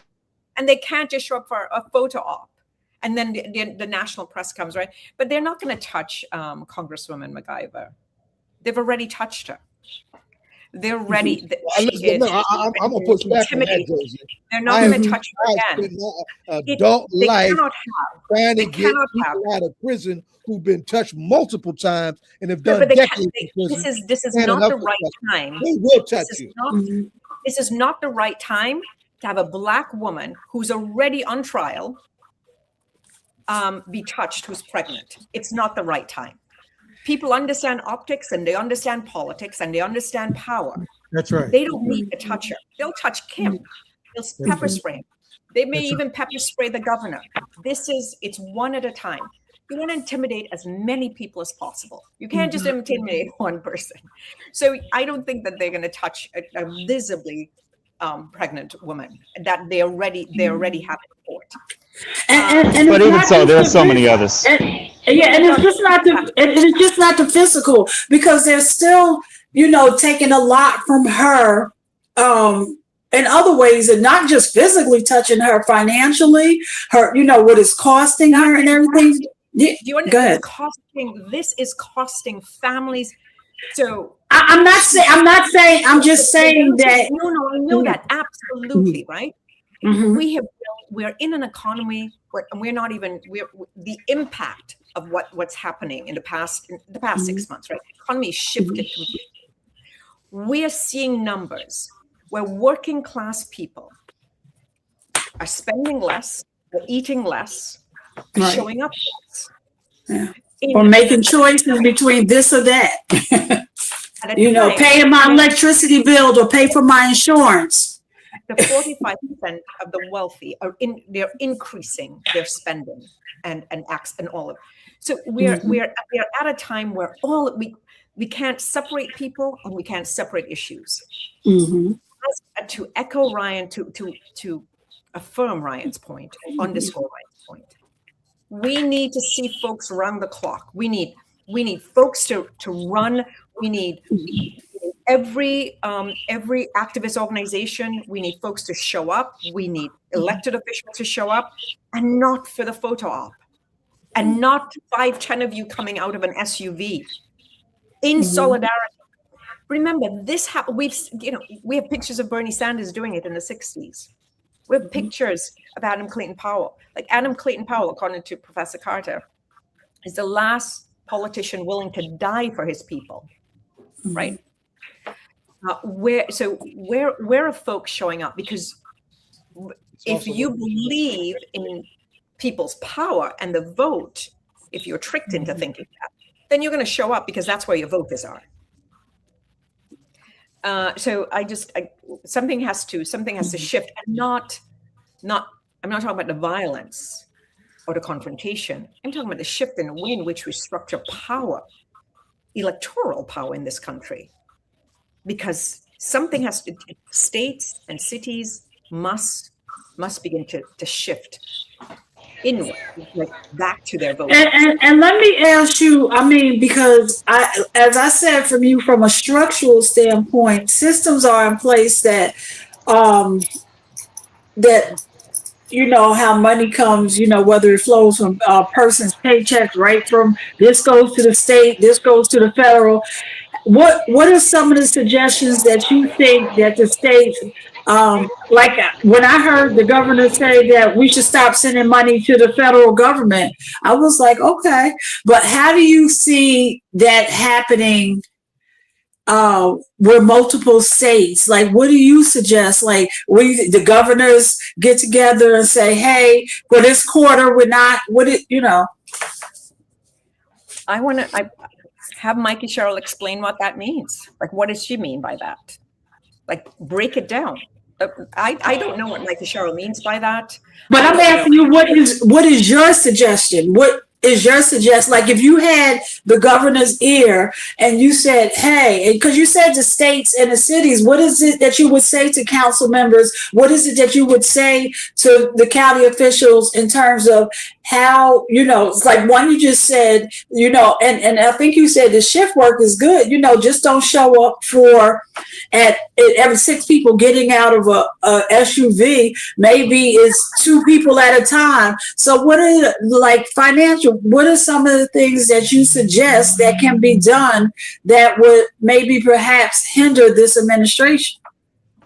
I have an answer to that.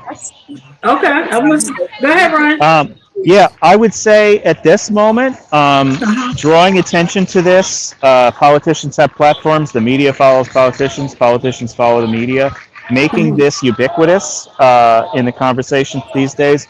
It's all over my social media, but I'm hearing that there are some folks who weren't even aware that this is happening.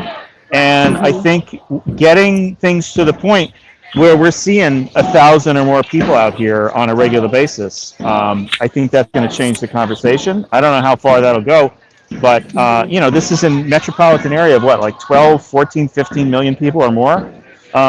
People need this to stop before this turns into something even worse. And the folks are here, you know, in this area, and they need to be out in the street. You know, and I'm not saying people who are at serious risk should come down here. Somebody who's going to get arrested, there's no need for that. There's enough for the rest of us who are not at that kind of risk. But it's going to need to, the average person needs to be swayed at this point, I think. And as far as, you know, how do we withhold the money? I don't know. I'm sure the governor has folks who can tell her how to do that. I can't speak to that. I just know the money is here and we need it. Okay. Ryan, let me ask you this. This is basically what's going on and why we have you here from where you are. What's happening on the ground now? Nightfall has just come. I was there last over the weekend. Yeah. How does everything look right now? What's happening on the ground? This is right now. It's largely peaceful. The ICE agents that were here are not here now. I mean, there's a handful of them. It's a few hundred protesters are here. The state police are here and have these barricades. I don't know what the landscape looks like for the weekend and what this, how this situation, I don't know whether there's going to be continued escalation. I don't know what happens if ICE tries to move people in or out of here. Are the state police going to protect them? That's what ICE was doing in the past, which in my mind, that would make them complicit with the federal government. I also wanted to say, by the way, I don't know if somebody mentioned the wind's changing. The wind in this place is constantly blowing in horrific smells from either the waste treatment plant or the river, or I think there's a tannery down here. And I was showing this before, but there's an energy transfer petroleum plant right across the street.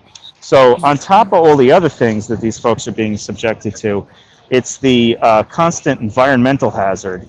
So I mean that goes for the protesters too, but I'm talking about the folks that are inside the facility. They tucked this thing out of the way and stuck these people here, and they're suffering every which way. Yeah, and Delany, and that's the other. Delany Hall is not as far as the other prison, the other county jail, but I know that area because of all of those things you just mentioned, Ryan, has always been an issue about putting people down there in those facilities. But yep, again, the county jail's right next door. Yeah, and that's what Mayor Baraka was actually saying, because I don't think to this day, he just put out a notice the other day that they still have not been allowed to come in and do inspections. Yeah. So those are some of the things that, the federal government, they haven't allowed. And I think the governor couldn't even get the state inspectors in. That's right. They were only able to see public areas. And, the reason that there was an escape was because they put up flimsy walls that were not inspected, and those folks broke out of there before. Yeah, so, they talk about the chaos inside the facility. They're not even doing their own job properly. Exactly. We always put people who we deem, and by the way, we're all complicit in that. When we allow these, we throw people, there are throwaways in our society. People we don't want to see, they become invisible to us. Their voices are quieted, their faces are invisible, and we are all complicit in not looking. We don't look around. We don't want to look ahead.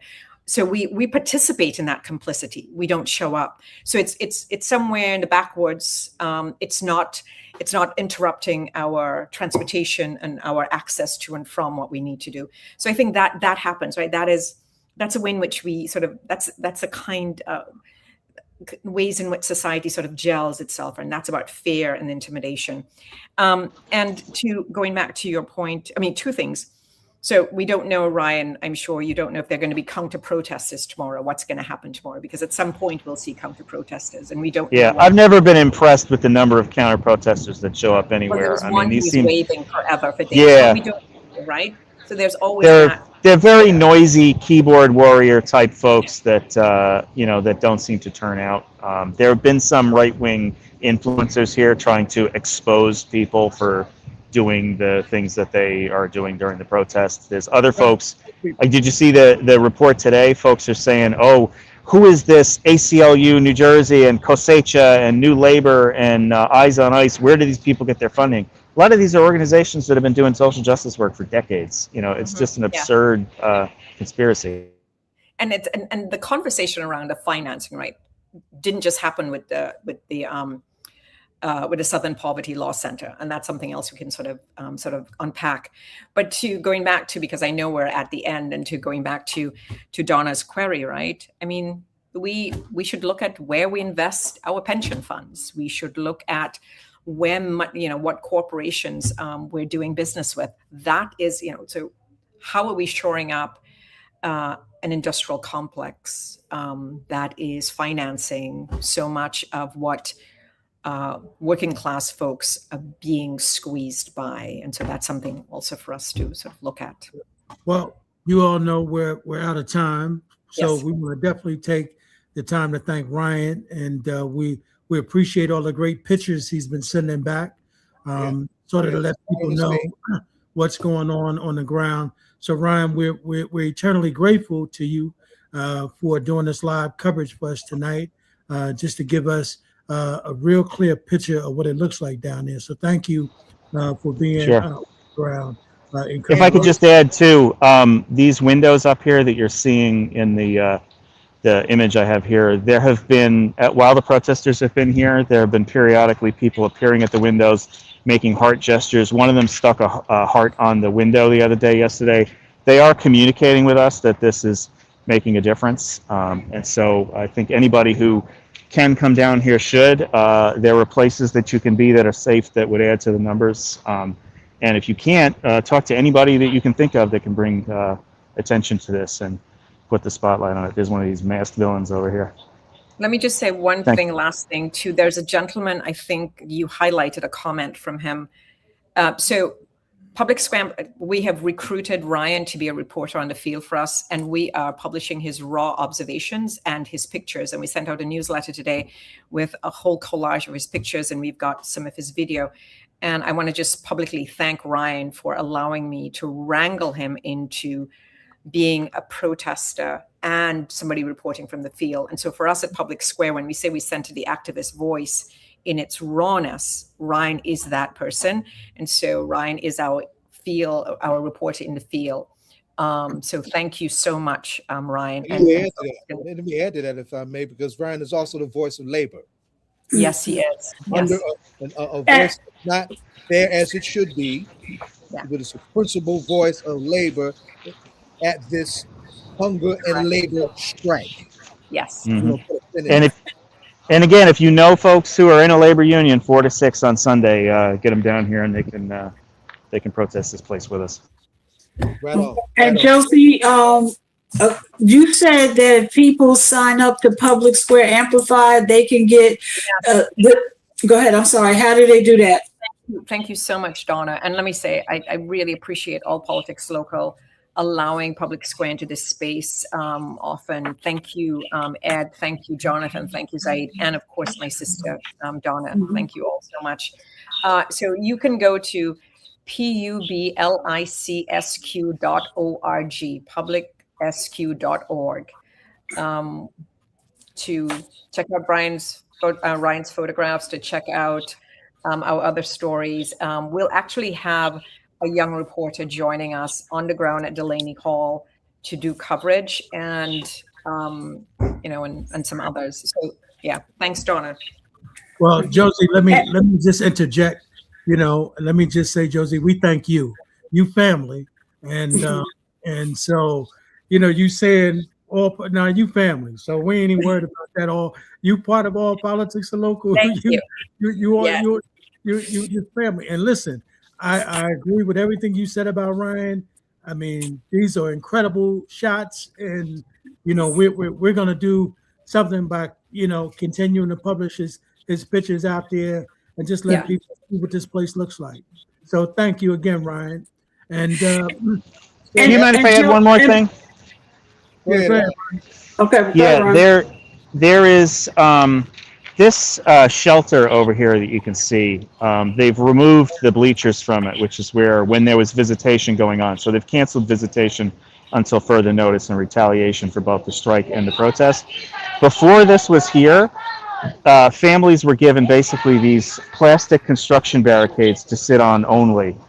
So that's what the Eyes on Ice group in large part has been doing, giving folks chairs, umbrellas, places to sit, and clothing to meet the dress codes, because they're constantly rotating dress codes too, so that people don't meet them and they get to the gate and they're turned away. And if not for that group doing that, folks would not get in to see their relatives.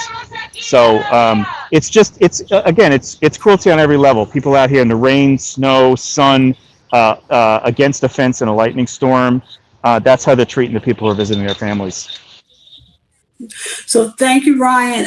Ed, before you close out, I did want to say that Ryan and Josie, if you have a flyer for the the clarion call to labor to be there from 4 to 6 on Sunday. If you have a flyer that we can put up on the All Politics or Local, please get it to Zayid so we can put it up on the page. And then I want to remind everybody that New Jersey's primary is this Tuesday.